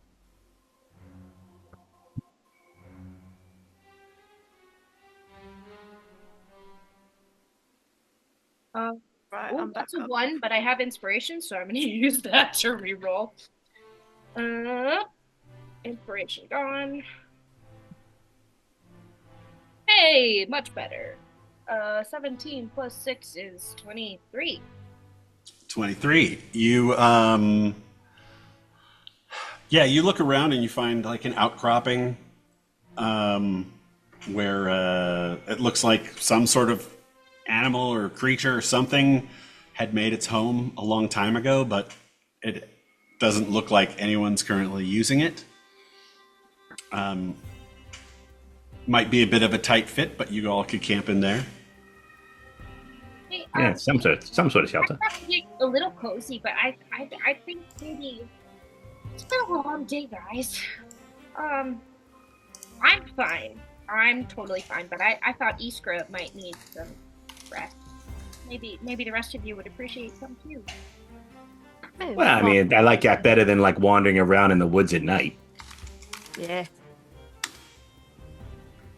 Found a nice cozy place to finish this swamp water at. Sebastian, message for you. I see it now. Yeah, that vanished though when I got all greasy. Well, you'd already drank it. You already drank it all. That's why we're looking for more. Right. You're right. It always goes so fast. But we could continue our lessons with the dad joke book. We could. You know, Oh, and Puka's not back yet, but Sebastian will say, I appreciate us taking the rest here, but I do see the town somewhat nearby. We could just rest there. The town we just left, or the other town? Mm-hmm. how many wasn't that- towns could there be? Wasn't that the village where the people like would come in and they didn't know who they were no more? It's not. Oh shit. I mean, Yeah, you kind of look where Sebastian is, kind of like up on a little rise. Sebastian, you just instinctively always look for a place that you can get a good look all around you, and you see there's like a light in like a bell tower, and you can see the moon kind of highlighting a lot of dark buildings, and then just a couple of lights on, and it's only probably like 8 o'clock at night. You know? But Bosch, you said that this there's like a people go in and forget who they are? Well, no. The Burkhardt, like people will have gone into the woods or whatever, and Burkhardt put some mind whammy on them, and when they come back, that's what we heard anyway. They came back, and then they didn't recognize their family, but they weren't like living in the town. They were coming to get supplies and stuff. So maybe it's fine in there. I mean, unless everybody's now like some kind of Burkhardt zombie. I would think that perhaps it's worth our time just to go there, since we're so close anyway. No need to necessarily camp out here in the forest. I sure would like to have real bad. I could go to a tavern. You know how I feel about taverns. We're very pro tavern around here. Mm-hmm. At that moment, Puka comes back to where they are. Like, hey guys, I found a place where we can totally camp. It's like a little bit of a tight squeeze. We might have to snuggle a little, but We could. it's like a pretty secure. Puka, there's a town that's close by. Yeah. The crushed look on Puka's face was awesome. That sounds good. It sounds like a really great idea. Yeah, I think so too. Maybe we could rest there on our way back. No, the town's better. Yes, town is better. So we start walking toward town, and I think I'm gonna like fall back a little bit to where Puka is, and go like say kind of quietly, "Hey, look up, kid. Maybe they'll be short on beds, and you'll have to room with Sebastian."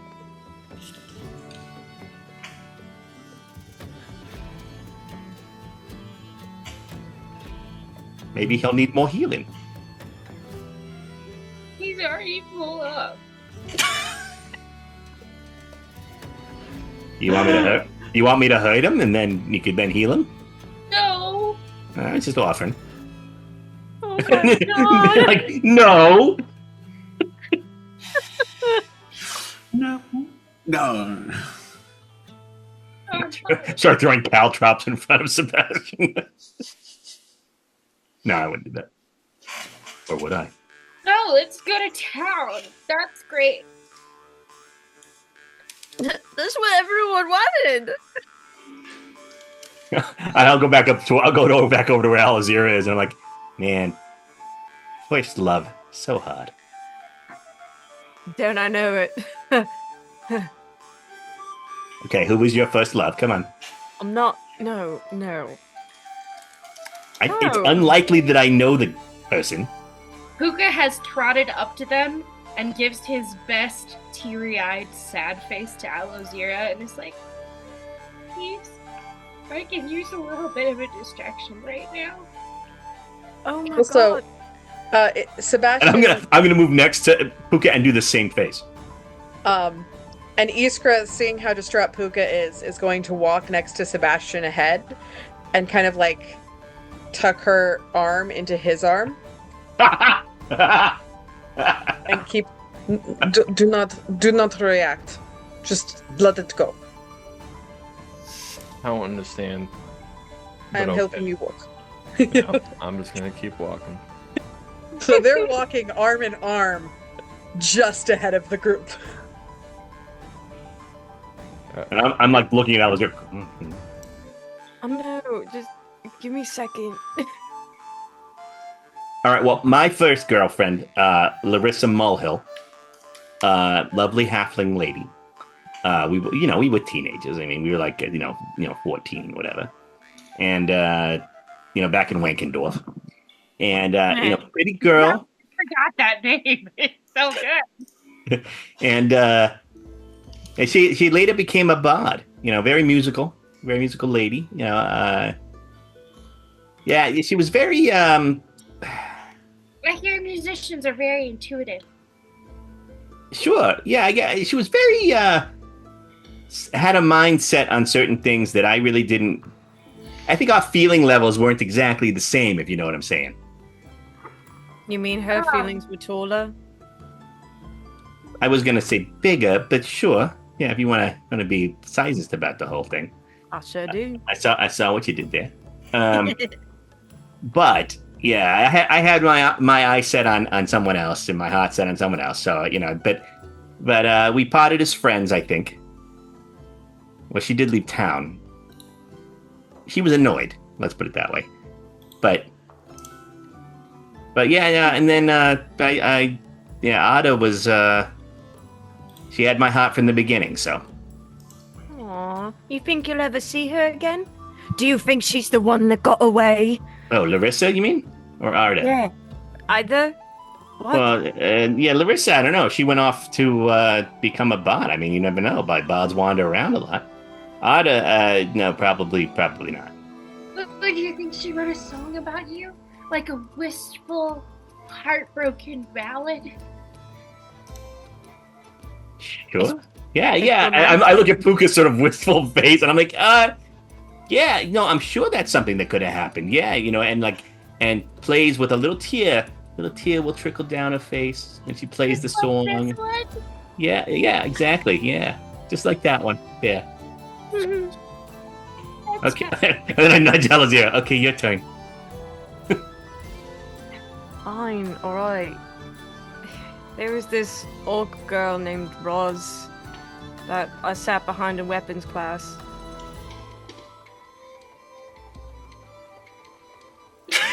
It went unrequited, okay? It's Puka. I'm sorry, it didn't have a happy ending. We went to war. There were different. It's okay. Is it? Sometimes you don't get a happy ending unless you pay extra. No, I heard about that. I'm actually pretty good at them.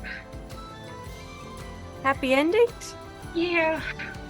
Tricks of the trade, you know? Maybe you should lead with that with Sebastian. You think? I think it's worth a try. Okay. Yeah. Or you can sit behind someone you like in weapons class and then try and send them little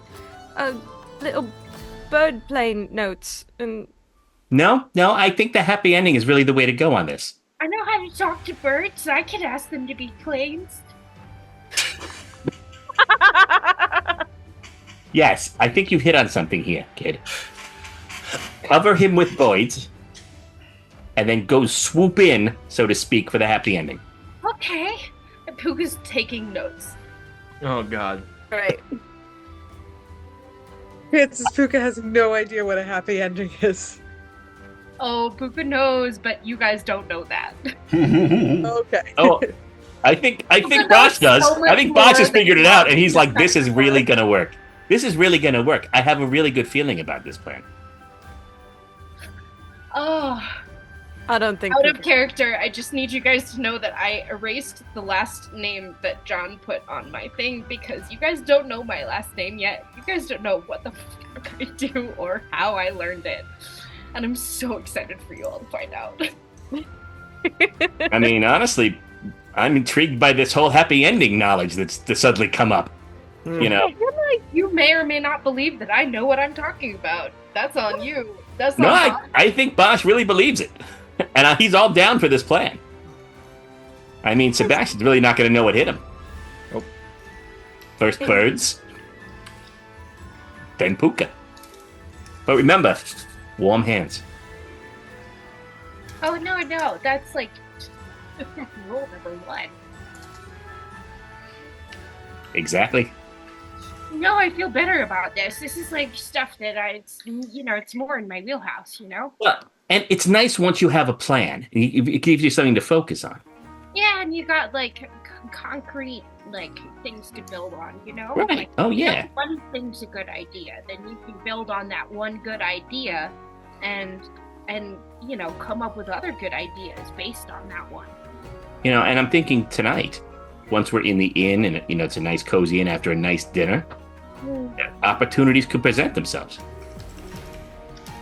You're not wrong. Bosch, you Oh. are wise. I've been You are around. wise. And Yeah. shit, I don't know if enough people give you credit for that. Thank you. I appreciate that. This guy? Hey, I'm older than most of you. Hey, that was No, some that was some solid advice. It definitely was for something or other. So solid. Hard, even. Sure. Has stopped crying and now has like a little tiny bit of like a little like, yeah, I made a joke. As you get closer to the town, Oh boy. which is called Oderborn, Oderborn. The smell.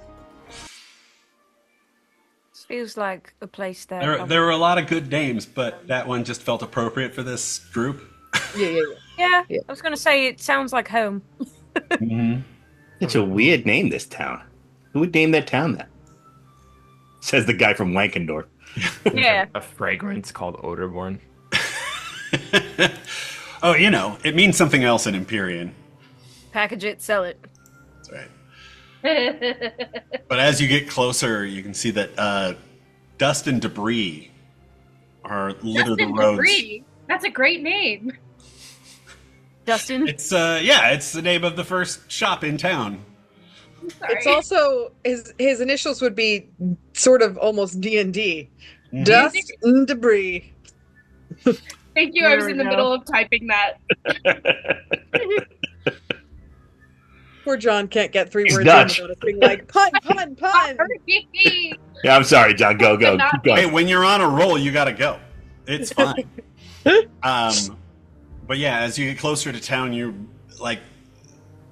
notice that there's dust and debris. Like as you walk up, the dust is kind of coming out around you, and the roads are all cracked, and there's holes. In Are the we road. seeing people Um. or signs of life in the town? Yeah. Lights or smoke or Let me get whatever. through this. Dust and debris litter the roads within town, while unkempt gardens are overgrown with vines and weeds. Most doors to the buildings stand sturdy in their frames, but the houses are filthy. It's not exactly the cleanliest society, but there's something extra dirty about these houses, and they've got dry rot, vines overgrowing them, and other undesired vegetation have taken place of paint on most buildings and created their own kind of decoration. You'd think this town was abandoned, except for the fact that there are figures shambling down the road, and lights on in some of the buildings up ahead. It seems quiet. Well, the good thing is that there are at least people moving. And not just It's like the word shambling. You're moving weird. Does it look like they're are they moving weird or are they just sort of shuffling around? Shuffling. Yeah, but Every day I'm that's shuffling. Yeah. start dancing around. But And that's they all- weird. That is weird. I mean, does it look like they're just depressed, sad people, or is it like a weird way to walk? Make an insight check. Ooh. 17? 17. Oh, wait, with my bonus, 17. They're a ways away and kind of silhouetted in the night. It's hard to tell. All right, well, let's see what Oderberg is all about. I would agree. Keep walking. Just keep Where? walking. Oderborn. Otisberg. Oderborn. All right, so, let's do it by syllable. O. Repeat after I me. heard you. O. Oh, yeah. Der. Uh-huh. Born. Yeah, no, I got it. Okay, to say it. Oderberg. I'm gonna look for the inn. Yeah. Oh, is there anything? Great. I've got to walk past Puka. Oh, I hope they have ale. And Almost up want ahead, more. you can smell the smell of food being cooked. Oh, fuck. And you see that some of these shambling figures are shambling near the one of this large building with light coming out of it. Is that the only building that has light coming out of it? There are a couple others around here. Okay. Look, maybe that's the inn right there. It certainly looks like an inn. Let's go there. I'll head that way. Let's go in. To the inn. Into the inn. Well, maybe it's one of those old-timey inns with the extra E. Is Oh, I Chris like still holding Useless? on? Yes. Yeah. No, is Iskra still holding on to Sebastian?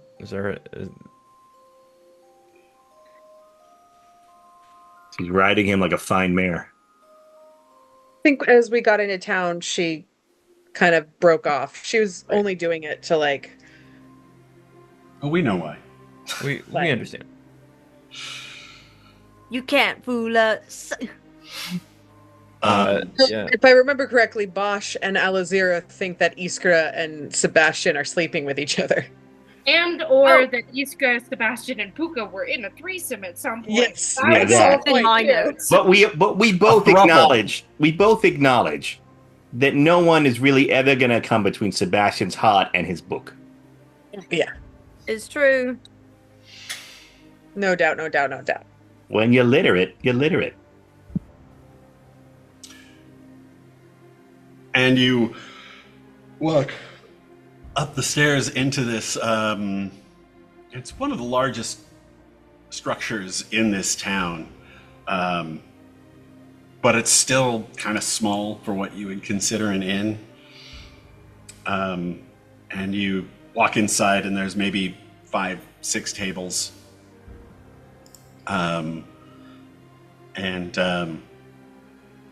Nobody even seems to look up as you walk inside. It's just silent. You hear the clinking of dishes, cups hitting tables. Yeah, It's that weird place. it feels weird, but okay. I'll go up to the bartender and be like, hi there, sir. Beer? Ale? Do you have rooms for the night? Yep. Could we get them? You'll have to pay. How much do you charge? 8 copper a night. Got 2 Sure. rooms. Oh, sure. We'll take the 2 rooms. And I guess dinner and ale. And Right. Consider I'll take one of the keys and I'll go, okay, Iskra, Alazira, and me, I guess. And I'll throw Puka the other key with a wink. Oh God. What? Yeah, you and Sebastian there. Anyway, and I'll probably say to Iskra, like, I mean, you're welcome in our room, or if your group is gonna do something, that's cool. Just yeah. And I ordered dinner, and I'll like bring us over to a table or something. I'll be like, you ever meet somebody who's been like kicked in the head by a horse, Mhm. and they're sort of not all there no more? Sure. Yeah, that's sort of like the bartender was like that. He's a little not slow like that, but I mean he's acting that way, but doesn't. It's weird. Seems seems to me that the people here seem to be missing a little bit of Alazir's god, don't you think? Well, that is certainly true. There's no laughter, nor is there any funness here.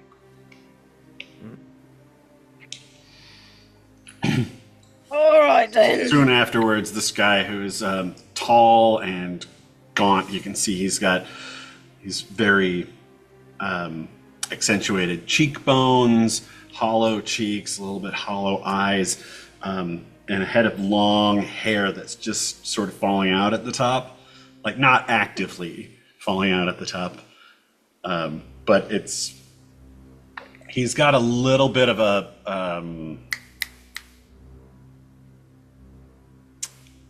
Crypt Keeper vibe. Yeah.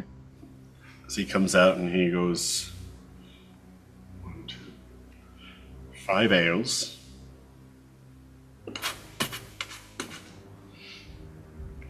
And then he walks away. Thanks, pal.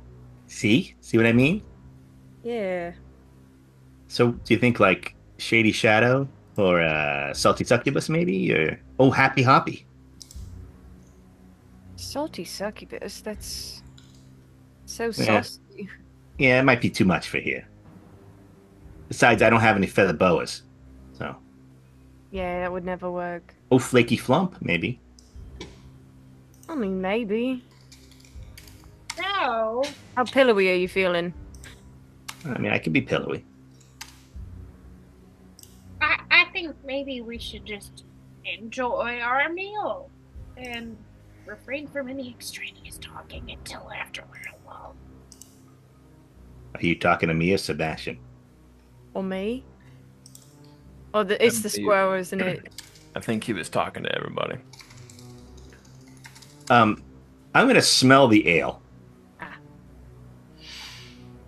Make a perception check. Oh boy. Yeah, smells like ale. John, I literally was thinking that exactly, and I couldn't think of his name. Like, I know, when he my brain said kept going. that, I was like, I know exactly who you're talking about. My But brain just- was like, Frankenfurter. I'm like, no, the other guy. Oh, The guy from Rocky Frankenfurter. Horror Nope. didn't sound like enough of a thing to interject. Mm-hmm. See, I was thinking of this. Load there. Oh, yeah, yeah. Oh, this is how I know my internet is slower than everybody else's. Mine is still loading. There we go. Ooh, that's good. That's fucked up Almost Lucius Malfoy, right? Yeah. Mhm. He has a new series on Acorn. It's pretty good, that actor. Cute. Jason Isaacs, he's great. Yeah. He's so hot. So I'm gonna take a So sip. good in I'm gonna take a everything sip he of the ale. Ooh. It smells okay. This will go great. Does it smell great? I mean, yeah, it doesn't smell great. And it doesn't taste nearly as good as it smells. So I go, Yeah. oh, That bad, huh? Bartender, I didn't actually want an ale. He ordered for me, but I would love some sort of liquor, a spirit, a straight spirit, like whiskey or moonshine. He walks over to you and puts this cauldron down, and a little bit of this glop comes out and lands in front of you. And he says, and he puts down 5 bowls, and he goes, "Dinner." oh, thank you. And he I was turns hoping around and you'd walks away. Okay. So, Bosh, what did you order? I just ordered like the stew and ale, and we got whatever this stuff is, and then gloop. And then whatever that stuff You is. recognize it as this is pottage, but it is very, very old, and it has been cooking for a very, very long time. And I think He it's waving returns. at me. with a basket that's covered in this white cloth, and he just puts it down at the side of the table, and then turns around and walks away. I am starting to think we should have used Puka's spot in the woods. I don't want to uncover the basket, but yet I really want someone to uncover the basket. Sebastian's do gonna it. uncover it. Damn it. Sebastian pulls it back. It's bread. Is it? It's a person's head. Maggots, Michael. You're eating maggots. How do they taste? Made out of bread. Is Red the bread maggots. look like it has like Mold. yeah? Or is Do it you mold in it? inspect it? I do. Make a perception roll. Or a investigation roll for Sebastian. Also, John, I would like to look around at the people and see, do they look emaciated? Do they look like they're malnourished? Are they eating goop? Dirty 20, John. The bread, it's not the nicest bread you've ever met, and it's probably not made today. And it's kind of cold, but Edible. yeah, it just seems like regular bread. It's not rotten in any way. Puka, what are you rolling? I want to look at the people and see if they look malnourished, as if they are hungry, as if they have not.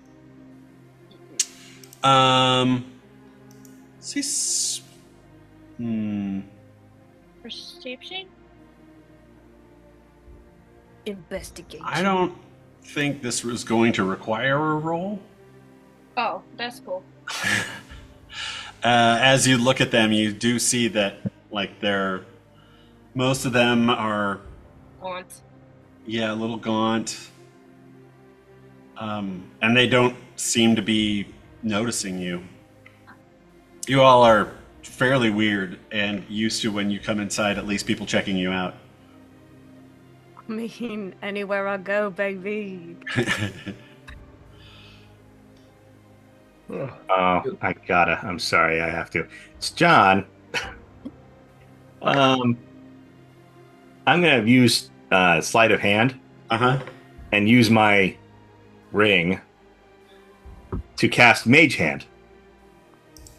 And then I'm gonna start picking the pockets of all of the people in the tavern. Yeah. Because if they're really that distracted, I want to see what I can get. All right. Easy.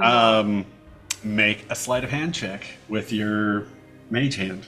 I forgot exactly how that works, but while I can we figure it basically- out, I'm gonna go back. I can use sleight of hand to make it invisible. Well, it's invisible, but to keep people from noticing that I'm doing it. Mm.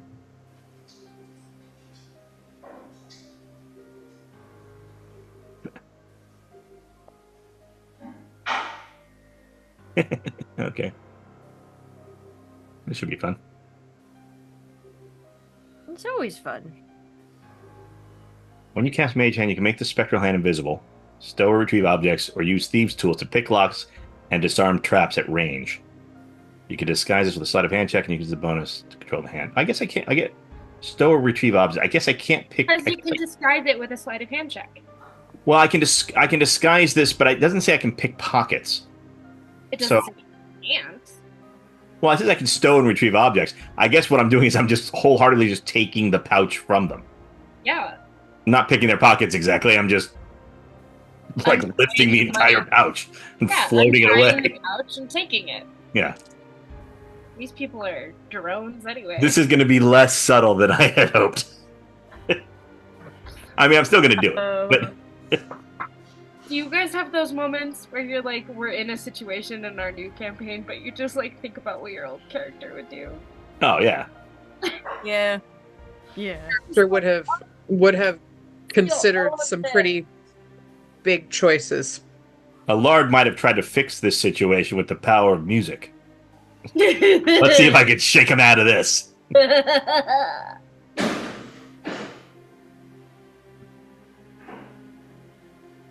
John's falling downstairs again. Mm-hmm. Or like slamming somebody much smaller than him against a metal surface. In a sexy way or in a bad way? I don't know, we got So, turns out, John. Mm-hmm. Yes, I can disguise the casting of this spell with sleight of hand, and the hand is invisible. Yep. And I can control it using my bonus action from my cunning action ability. However, it doesn't specifically say I can pick pockets with it. So really, but it says I can stow and retrieve objects. So I'm pretty much just taking their their purses or their pouches, like off their belts, and just like just taking it, and it's floating across the room back to me. So a little less subtle than I'd hoped, but I'm doing it anyway. I got a 23. 23. Yeah, the first one you just kind of grab and it just, like, the leather rots off, like, just snaps. And the guy's just still sitting there, you know.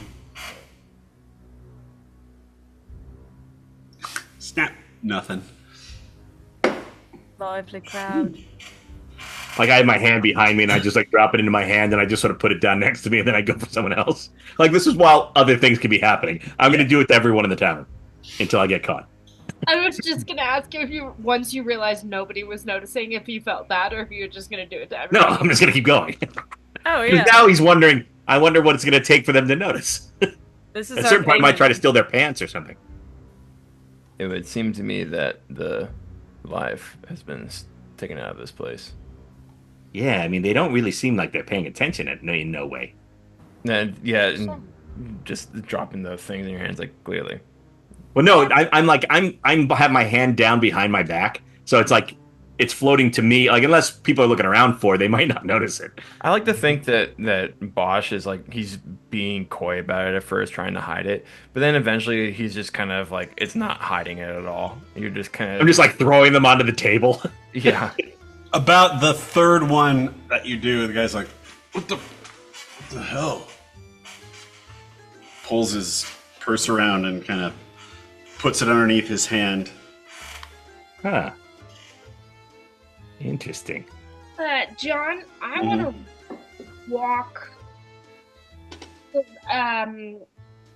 behind the tavern or attached to the tavern in some way. Is there animals? Like animals that would be like eating animals. Not like a horse or a dog, but like a chicken or something like that. Animals for food. You can go out and take a look. Yeah, I'm excuse myself from the questionable food, and go take a look out back and see if there's like a pigeon coop or Just slay somebody's property for food. So I hand Alazira the 2 pouches I got so far, and he'll hold these. And I walk behind that guy who just resisted me, and I'm going to pick his pocket the normal way as I walk by. All right. Because He's got it in his hands now. So you're not going to be able to unless you pair it with a distraction. Yeah. As soon Not as you say magic. that. yeah, I'm going to look over at Alazira and look at that guy and be like, perhaps Dragon's Raw, maybe, or OEO. Oh, Get help. I mean, I'd say play the bunny, but I don't think they'd really notice. Yeah, even that you don't want to waste those skills on somebody like that. I could just throw the squirrel at him.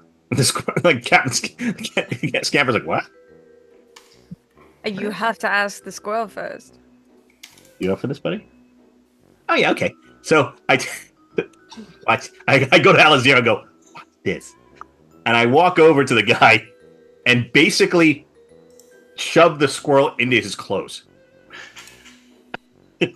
And while he freaks out, I'm going to take his pouch. Like, oh my god, the squirrel's loose! Look out, it's a squirrel! No, you have to help him. Yes, and I'm trying to help him get the squirrel Oh out. god, it's just... I'm so sorry. He just really likes the people that look like you. Hey, do look, it's a squirrel. Basically, so you shove the squirrel into his... Like down his shirt. Right. Like, are you trying to be cunning about it, or are you just No, assaulting I him? think it's like I'm gonna play it off like I was walking by and the squirrel leaped out of my hands into his shirt. And I'm like, oh my god, let me help you. Like, All look right, out, make I'm a really sleight of sorry. hand Okay, Yeah.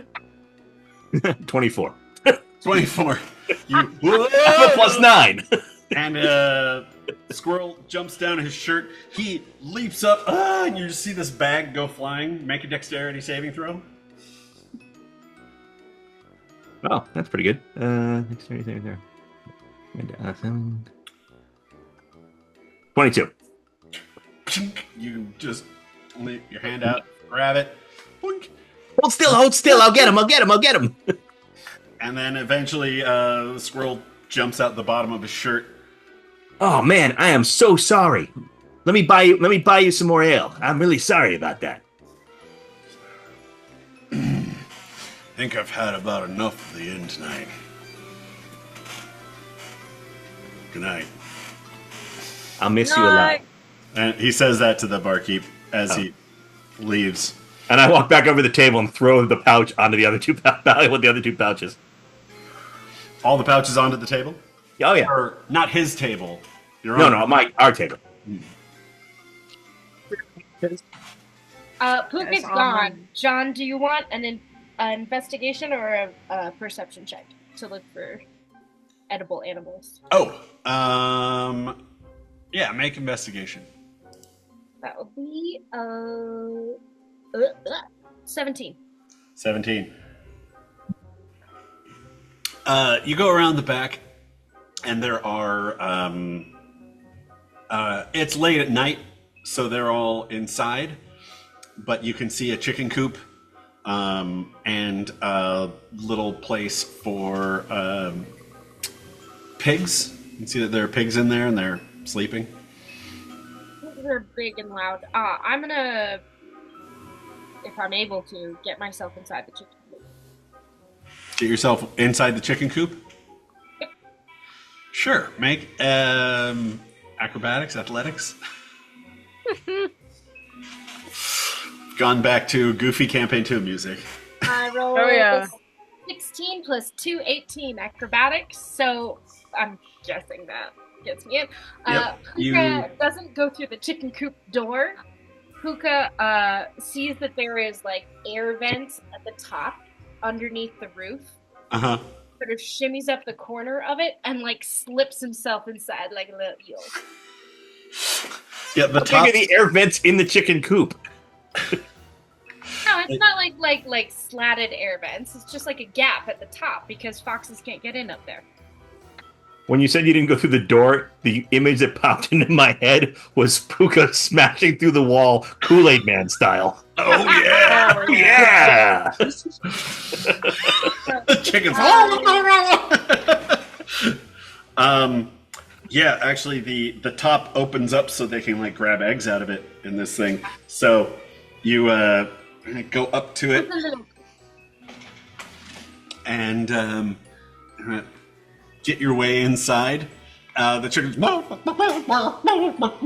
They don't like you being inside there.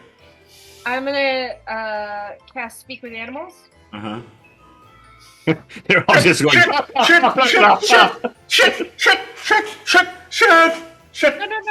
Not supposed to be in here. Not supposed to be in here. They start pecking at you. Hey, everybody! I'm not a foe. I'm a friend. It's okay. I just kind of. Not supposed to be in here. No, I know that, and It's our spot. I'm really, really sorry. I'm You in can't be here. I know that, but really quickly, have any of you noticed anything super weird about your humans lately? Like, have they been? Yeah, there's one in here. No, not me. Your humans, like the normal humans that take. Well, you care of don't have any humans. I'm not gonna. You don't have any humans? Nobody feeds you? Sure, Who feeds you? the humans. Yeah. So those humans, have you noticed? Are they being weird lately? I mean, humans are weird. Well, yeah, but I totally understand that. That Found a picture of you, John. Yeah, it's 100% what I'm doing. You know, have they been weirder than normal? Have they been feeding you regularly? Like, are you hungry? Do you need extra food? I'd like to help. Yeah, totally hungry. Oh yeah. Hungry. Absolutely. Hmm? Totally. I absolutely get that. I just that's great. Thank you so much. I'm gonna go get you some food. Yeah, food. She's getting us food. He's getting us food. Humans getting us food. Hey, bring us food. As Puka is leaving the chicken coop, he's gonna grab the hen closest to him and close it again. Shit. My time has come. Wish me luck. La claw! Valhalla. Come on. La claw! Valhalla.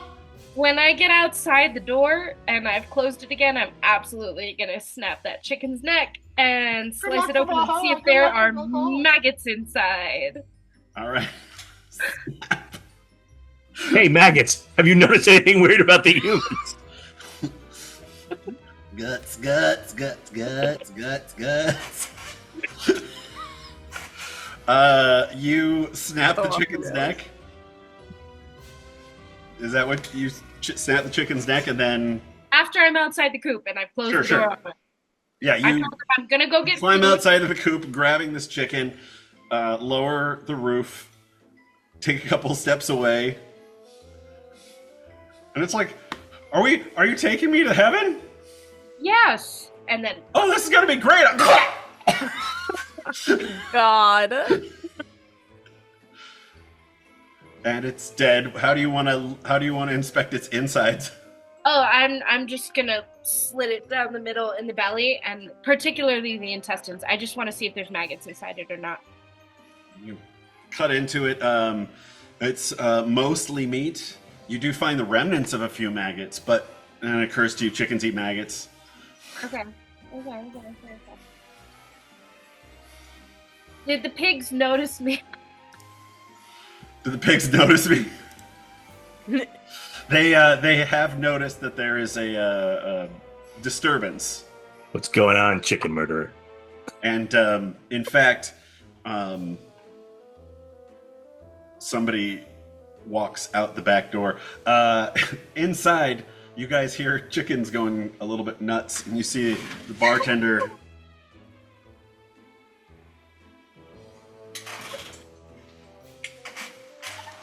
Comes up with a blunderbuss and heads out back. Does he actually have a firearm? Yes. He has a blunderbuss. I look over at Alazira and go, I'm going to miss that kid. Sebastian thinks for a moment, and then just kind of gets up and starts to follow. I cast animal friendship on the closest pig. Uh-huh. Does it have to make a save or something? It does. Does it have an intelligence of over 4? I don't think so. I doubt it because the dire wolf didn't. It needs to make a wisdom saving throw of 14. Oh my god. Let's see. We've got boars. That'll have to do. Wisdom. Well, I rolled a 14, but he's got a -1 wisdom. Jeez. I leave the dead chicken, and it's like abandon the dead chicken.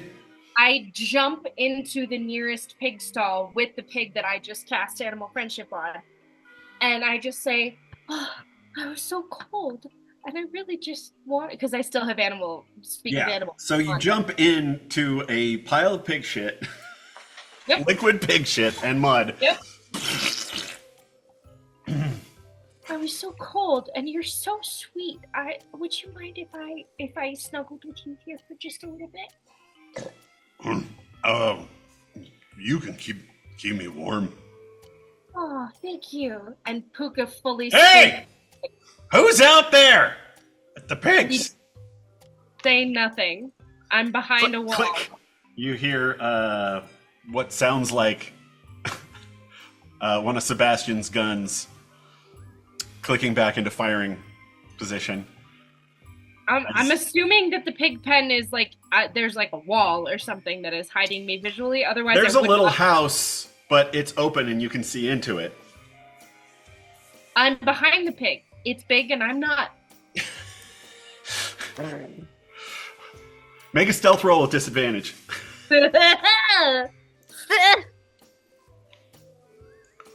Okay. Just be silly. Ooh! Alright. I rolled a 14 and a natural 20, so the 14 means I have...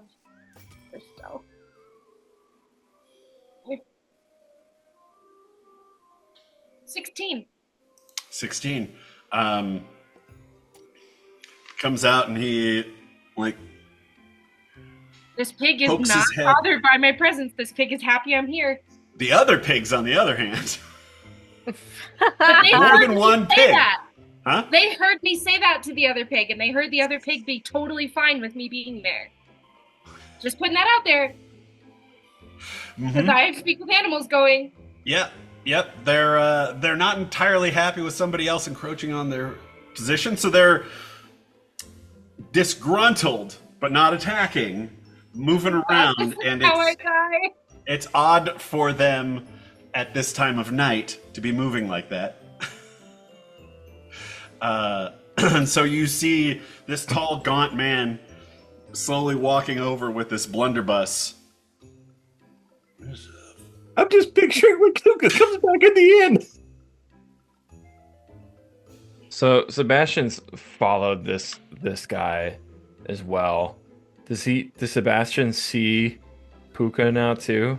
Wait, I'm just picturing. So the guy leaves with the gun, and like a little bit later, like a beat or two later, Sebastian gets up and follows him.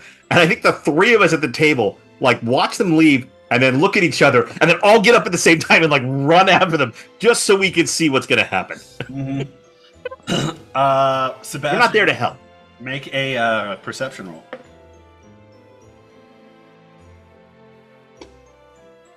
22. Kappa says he shoots him. 22. You do see Puka's eyes poking up from behind this. Subtle. Yeah, from behind this pig, as the man's kind of looking through there, and he's like, "All right, you can come out. Come here, Bartleby. Come here. Come here." And the pig that you're behind stands up and starts walking towards him. I crawl along behind him. Hey, Alexira, the Kappa says he shoots him. You're on. I see what's happening here. Gun, like Elmer Fudd style. So the guy goes, "Stop right there." Sebastian will pull out his pistol and just cock the hammer right behind his head. It's like, I think stopping is a great idea, don't you? I don't think that counts. I mean, Sebastian interfered. It's a kappa, you know. Fine, I hand over a Kappa piece. He goes, all right. My party monies. All right. Putting a better feelings aside, we can all just kind of calm the fuck down. Sounds real great. Now you're gonna uncock your blunderbuss there. You're gonna put it down. We're all gonna feel better about the situation. Puka, you're gonna get up from that slop, and you're gonna come out of that picket, and you're gonna go back inside. Yes, I am. The guy as Puka passes, drops the gun, and it goes. Puka, make a dexterity saving throw. oh, I'm definitely getting this Kappa piece back. Yep, here's your kappa piece. Love this. I Ooh, already added it to my 16 character plus sheet. 2 is 17. 17. Yeah, you dive out of the way at the last second, and it just kind of blows part of the house. I don't dive out of the way. I was attempting to do exactly as Sebastian said, and I simply slipped. So it blasts over Puka and hits For a the moment. barn. No one knows if I actually got shot or not. Yeah. So I start to turn toward Alice here to get my copper piece back, and then you get up, and I'm like, oh. Okay. Ukaka. Pukaka. Oh my god. That's exactly what I was thinking. Well, Hate everything. Guys, that was unintentional. You got me might scared. If I could have given Puka like a Taika Waititi accent, I would. But I didn't think of it until too late. I mean, I like Puka's accent. me too. Yeah. No, Puka's great where he is. I'm so happy about it. But like, oh man, it would have been so great. Oh yeah. So you get up, and like you're going past us to go inside. I'm like gonna look over at Alazir, and I'm like, this was not the happy ending that I had envisioned. Me either, bro. I'm not so sure about that. I mean, like I said, we don't kink shame, but we do kink ask why.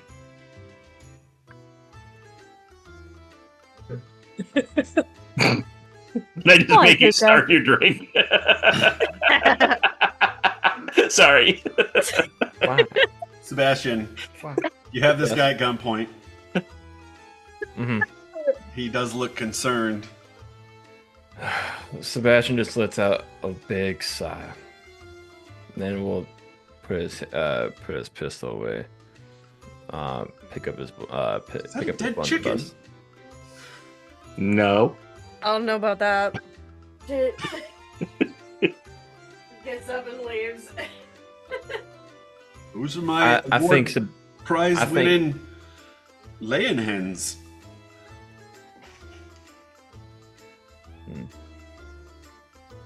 I would say you probably shouldn't have that blunderbuss anymore if you're gonna drop it and have it go off on its own.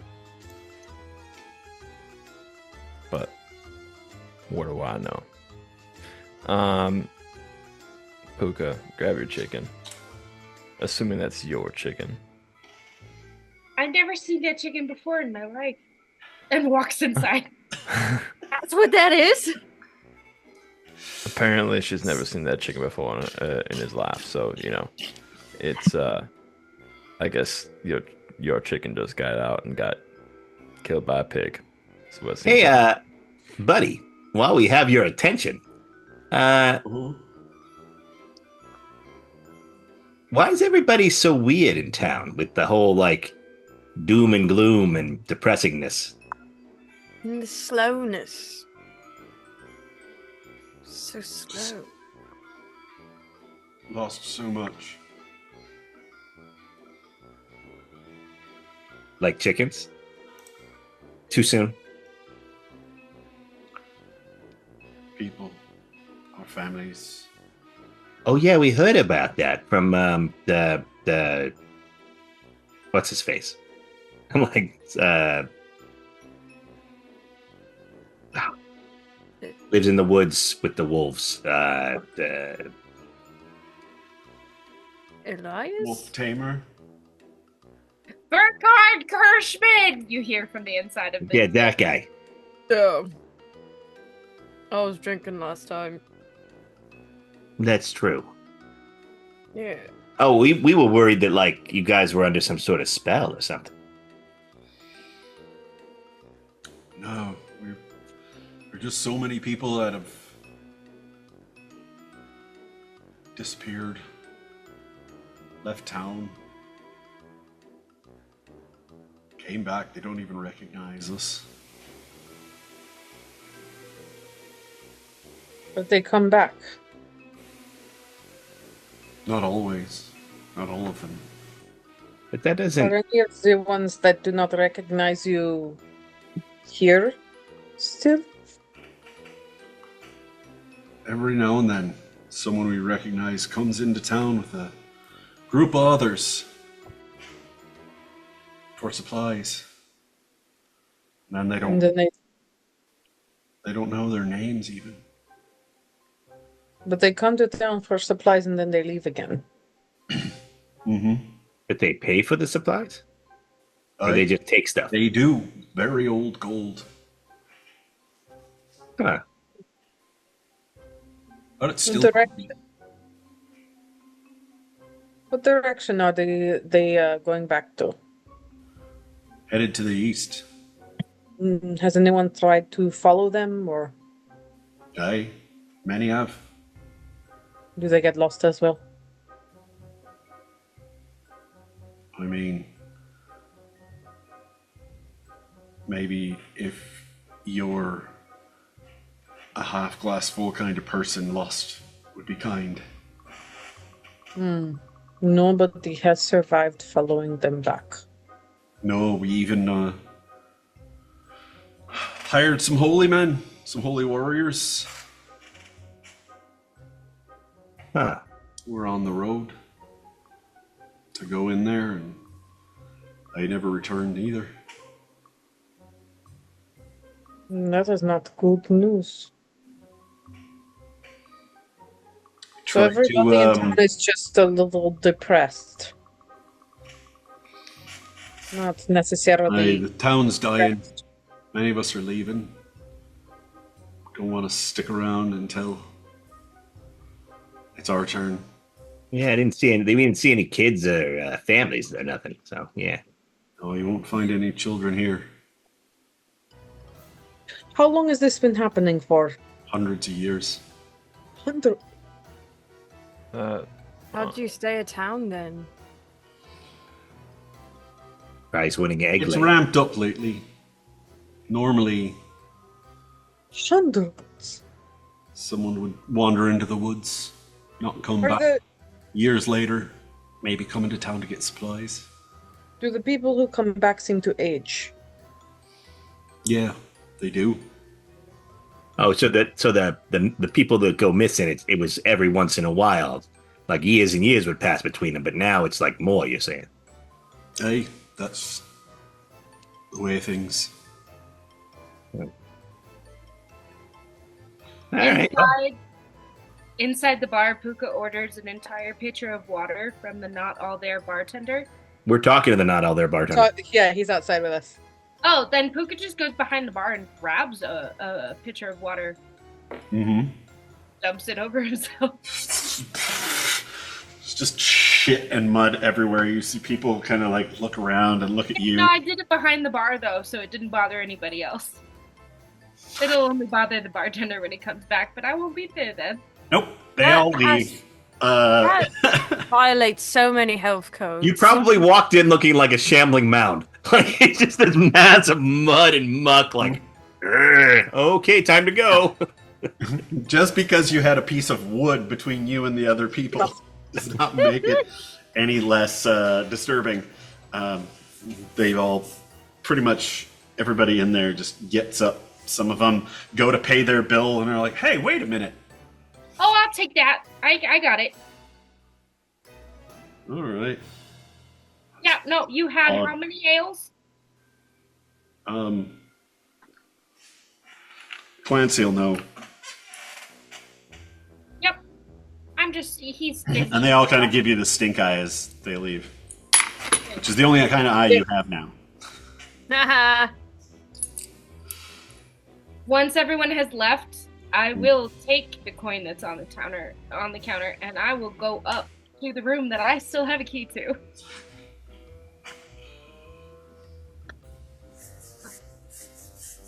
Alright. Meanwhile, outside. So like Yeah, I'm ready. Yeah, I'm gonna go in. upstairs. Yeah. I think it's bedtime. Yeah, I'm ready for some shut eye. All right, sorry about our friend with the pig there. He's a professional pig massager, and it's sometimes his craft gets the better of him. We don't kink shame, we just kink ask why. Exactly. Don't kink And shame, sometimes just when we ask why, the answer does not satisfy. Exactly. I feel pretty satisfied of this entire outcome, to be fair. Yeah. No Satisfied notes. enough to go sleep. Yeah, no notes. And then we go inside. Yeah, you head inside. You can see water coming out from behind the bar with mud and stuff in it. I see the telltale signs of Puka. And then some wet footprints headed toward the stairs. They'll never figure out where he's gone. Well, Sebastian, we found where your room is. Hey, John, how much money did I take From what?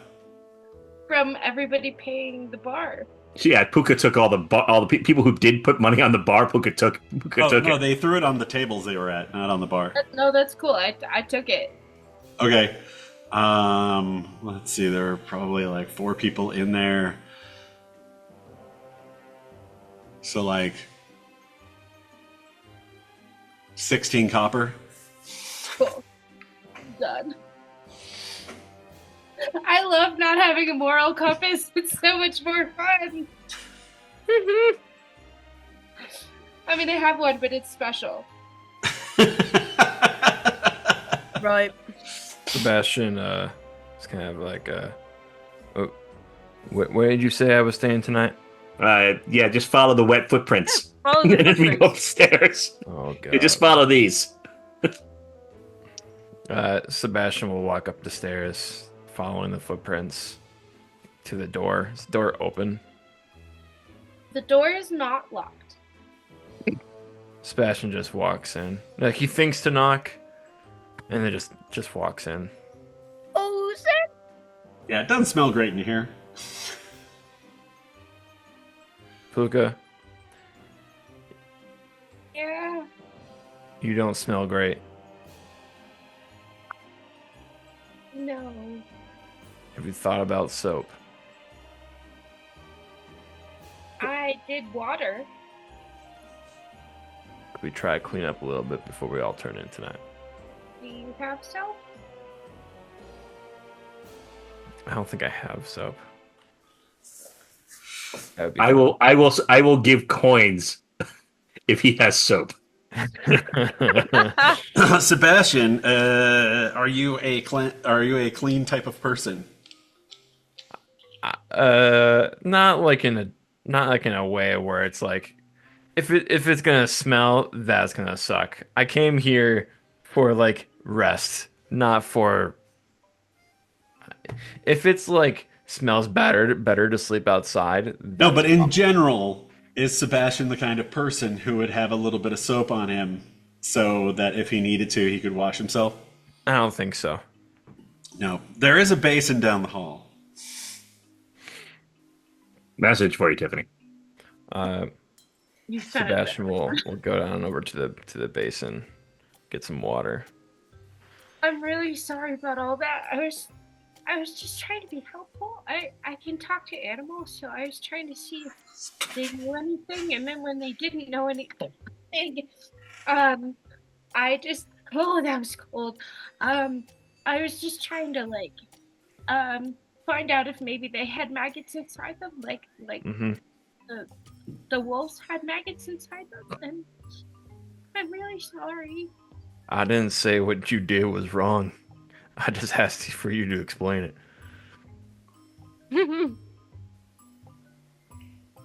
Okay, why don't you get cleaned up and let's go to bed. I can't reach my back. It's like you're crying about it. I'm sorry. I'm not trying to be weird or anything. I literally can't reach it, and I feel bad that I'm smelly. Sebastian's gonna insight this. Oh, finally. I just want to see, like, There are real tears running down Puka's face.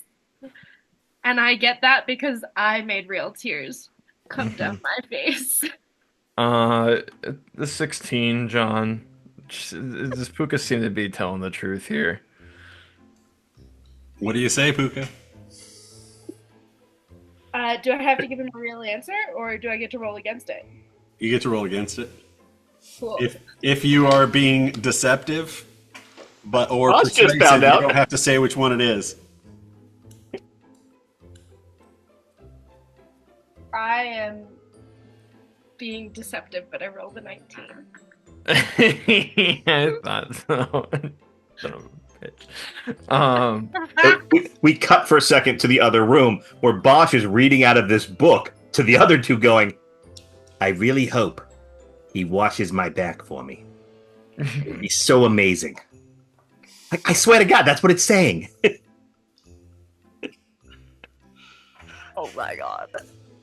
Oh, I'm God. so embarrassed. I was trying to be really helpful. And I'm not embarrassed at all. This really is working out better than I could have. Sebastian's gonna just be like turn around. And Sebastian's just gonna do like 1 wipe, 2 wipe, and then just drop the cloth. The feel of his hands, I could feel it from the top of my head to the end of my toes. Thank you. I'm so sorry. You can have the bed. I'll just sleep on the floor. Please ask me to join him. Please ask me to join you. Please ask me to join you. It just says that a lot. There's 2 cots in here. That cot is Yeah. yours. Cots together, cots together. They're a little bit nicer than cots, but not much. Sebastian will just kind of nod and It's weird. jumps off the bed. The other page just says "Don't shoot the kid," like just over and over and over and over for like pages. It just keeps going. There has to be like 15 pages. Oh, it went away. And like the book vanishes.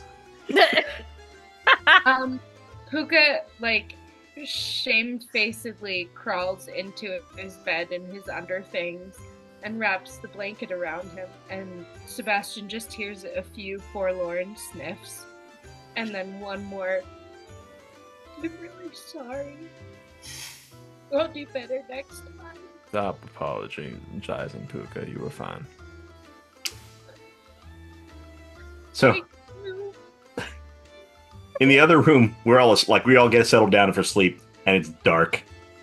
And then right before we all go to sleep, you hear Bosch go, apart from the wolves, this was a great day.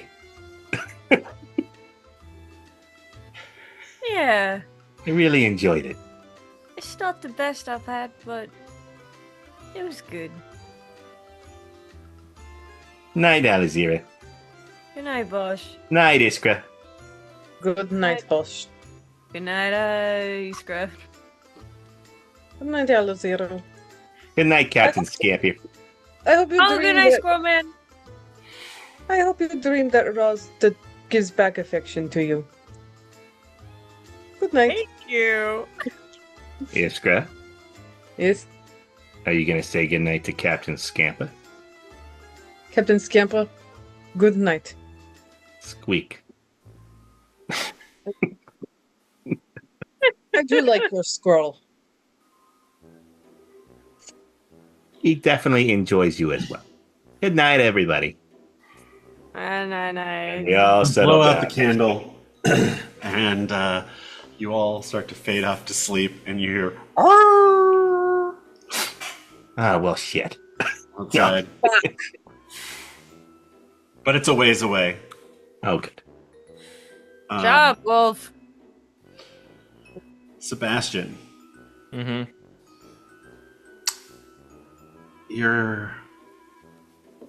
you doze off, and you find yourself sitting in a lavish dining room.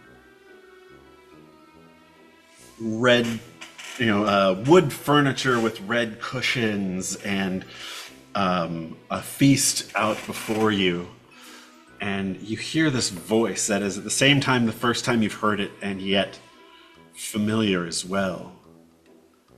And it says to you, the kid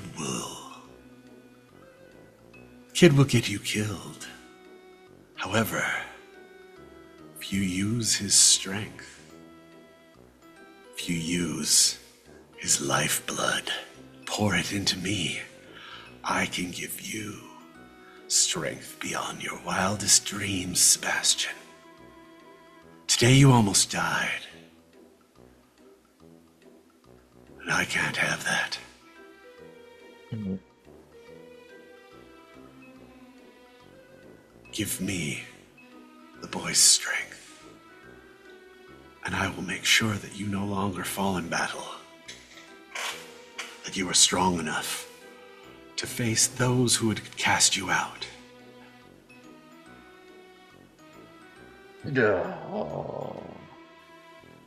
When Sebastian wakes, if Sebastian wakes, And Puka you is feel like a hand's on your shoulders, and when you look, you don't see anybody there. But And it's Puka like this is lying voice on the is ground coming at the foot of right your next bed. to your ear. Sorry, go ahead, Puka. I said, and Puka is lying on the ground on the foot of your bed, wrapped up in a shabby blanket.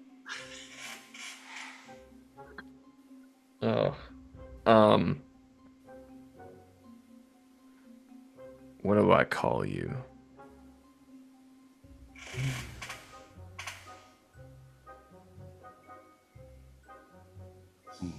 Whatever you desire. and this red smoke just kind of dissipates around you, and once again you're in the blackness of sleep. But that stays with you. Okay. That doesn't feel good. Seems like a decent offer, to be honest. When you first started to describe that, John, I didn't type this, but I really, this is the thought that popped into my head when you said, like, in the darkness, Sebastian, and this is the thought that popped into my head.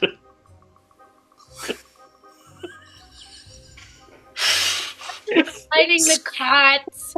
The scrape of the cot sliding closer together is loud in the still quiet of the room. I mean, that's the thought that went in my head, and I went, oh, this might be getting creepy. And then it went to the book thing. I went, oh, okay, that's better. No, Pook is sleeping on the ground next to Sebastian's bed. Despite the fact that there is a second cot, which is so sweet. So very Puka.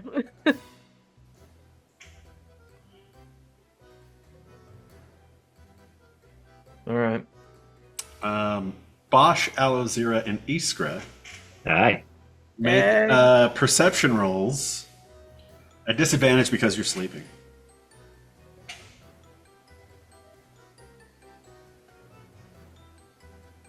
Ugh. Damn it, I almost had a really good roll. 30-20. Wow. I rolled a 20 and a 10, so perception is 12. I like to think that the squirrel has better perception than me. Maybe the squirrel woke me up if something's happening. Because I don't think Bosch's perception's that good. I just, Squirrel hand on your face. You're, what? Bars. And you look up and you just see this giant bat hanging on the outside of your window, staring in. I wave. I bet.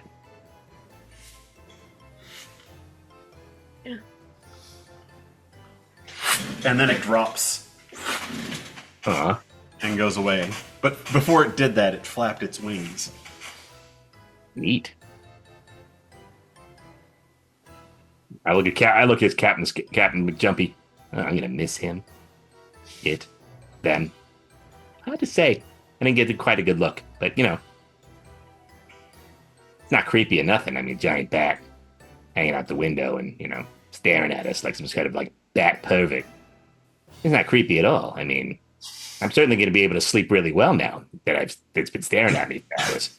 I think it's the other two of you hear Bosch go just talking to his squirrel, saying something about creepy. Gosh. Hey, there was not to disturb your sleep or nothing, but that giant bat was staring at us out the window. It's not creepy or nothing, so don't worry about it too much. How giant? What? I don't know, like big dog sized. That is not the size of a normal bat. Bat dog? Well, I said giant bat. I mean, that was sort of implied in the giant part. What are the chances we can deal with this tomorrow? Well, I mean, he did leave. But he might have waved, because I waved, and then he sort of waved back, and then he left. So, Gosh, what? you gotta stop waving at those giant bat dogs. It's bad for your health. Yeah, I know, but it seems polite. Well, anyway, go back to sleep. I'm sure it's fine. Okay, but maybe we should try to split the night and make sure the bat doesn't come back and suck our blood. Don't want. No, I got this. And I walk over to the window, and I lock it. I go back to bed. That seems good enough tonight. It's already locked, and you just kind of double check the lock and Yep. give it a little. Yep, all good. What? And I'll slide a chair, like, next to the window. Like, yeah, he'll trip over that if he comes in. It'll be fine. If I die, I'm blaming you. Good night. Good night, bars. Good night, everybody. I think Bosch is probably one of those like annoying people who can like fall asleep immediately, like almost instantly. Like he can go from like wakefulness to like a sleep just like that. Mm-hmm. It's not fair. In the darkness, while Sebastian is trying to fall back asleep after this very upsetting premonition, like dream, whatever it is, he just hears Puka next to him on the floor do one of those really big, like, inhale and sigh out, like Puka's like a pit bull, like a dog, like just a.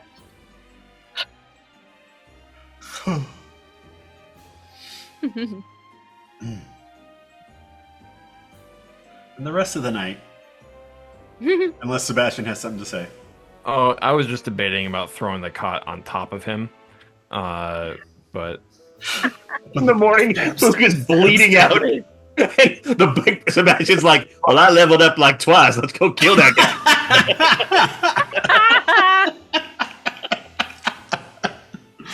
Which one of you fuckers is next? Holy shit. What'd you do, Sebastian? The book told me to kill him, so I did. so I did. So I did. It's fair. The book told him to do it. I mean, who are we to argue with the book? Gotta do what the book tells me to do. Hate to face its wrath. So many paper cuts. Not kink shaming, just kink asking why. So, yeah, you end up sleeping through the night, and it is a little bit creepy and restless, and it's actually one of those things where it's just too fucking quiet here.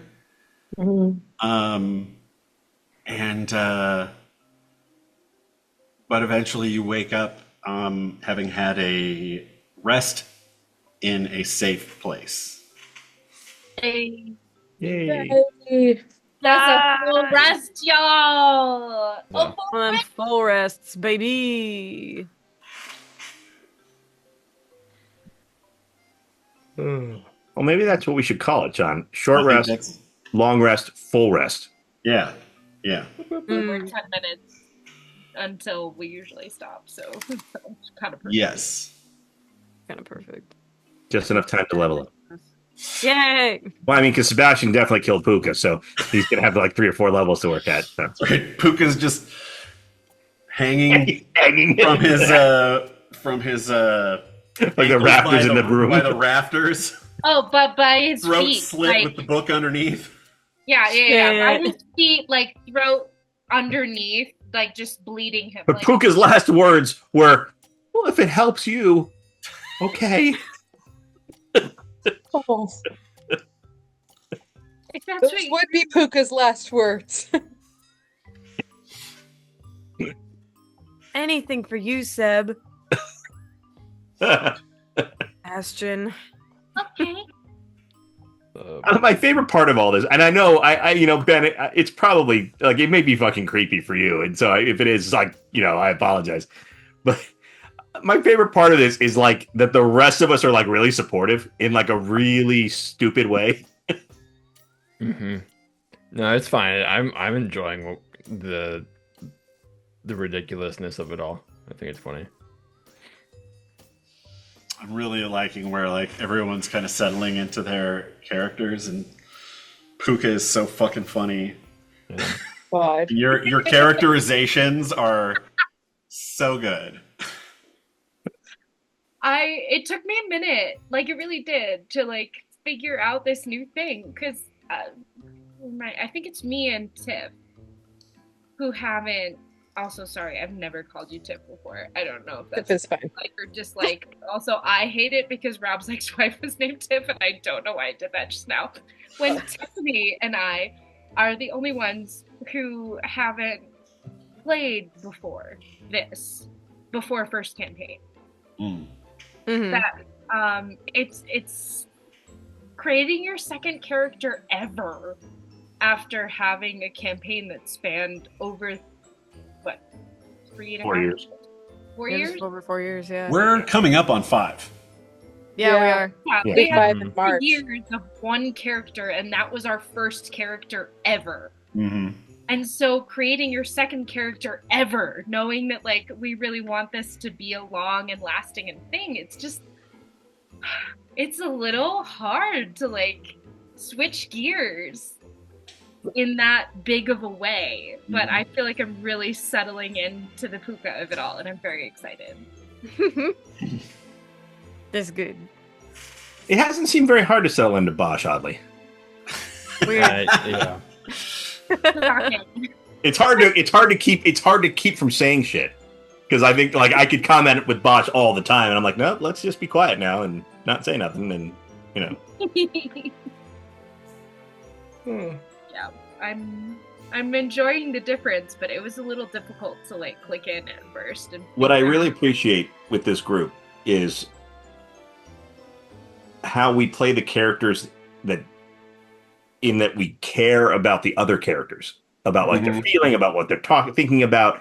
Oh yeah. Because I noticed like I'm getting toward the end of my home game, and I'm not seeing that in my home players. Probably because we've been playing together for 20 years. Yeah. You take it for granted a little bit, probably, just because. Like, yeah, but but most of them aren't as good of role players as you guys. So there's that too. Yeah. 20 years ago, that's not how we did things. Well, and it's also, I think, the medium of being on camera or being on Zoom kind of forces you to sort of interact more. Like, it's weird, you sort of interact more because you have to. Yeah, you're not at the table, so it makes sense. It's like we want to make active choices with each other. Honestly, with this group, I think we'd probably do it that way even if we were in person. So, Oh yeah. Oh yeah. Oh yeah. In person, it'd probably be much harder for John to corral us into doing anything. John could like go out, get lunch, come back, and we'd still Take a nap. We'd still be talking. I think we'd just have to give John a bonk stick of like one of those like blow up bell.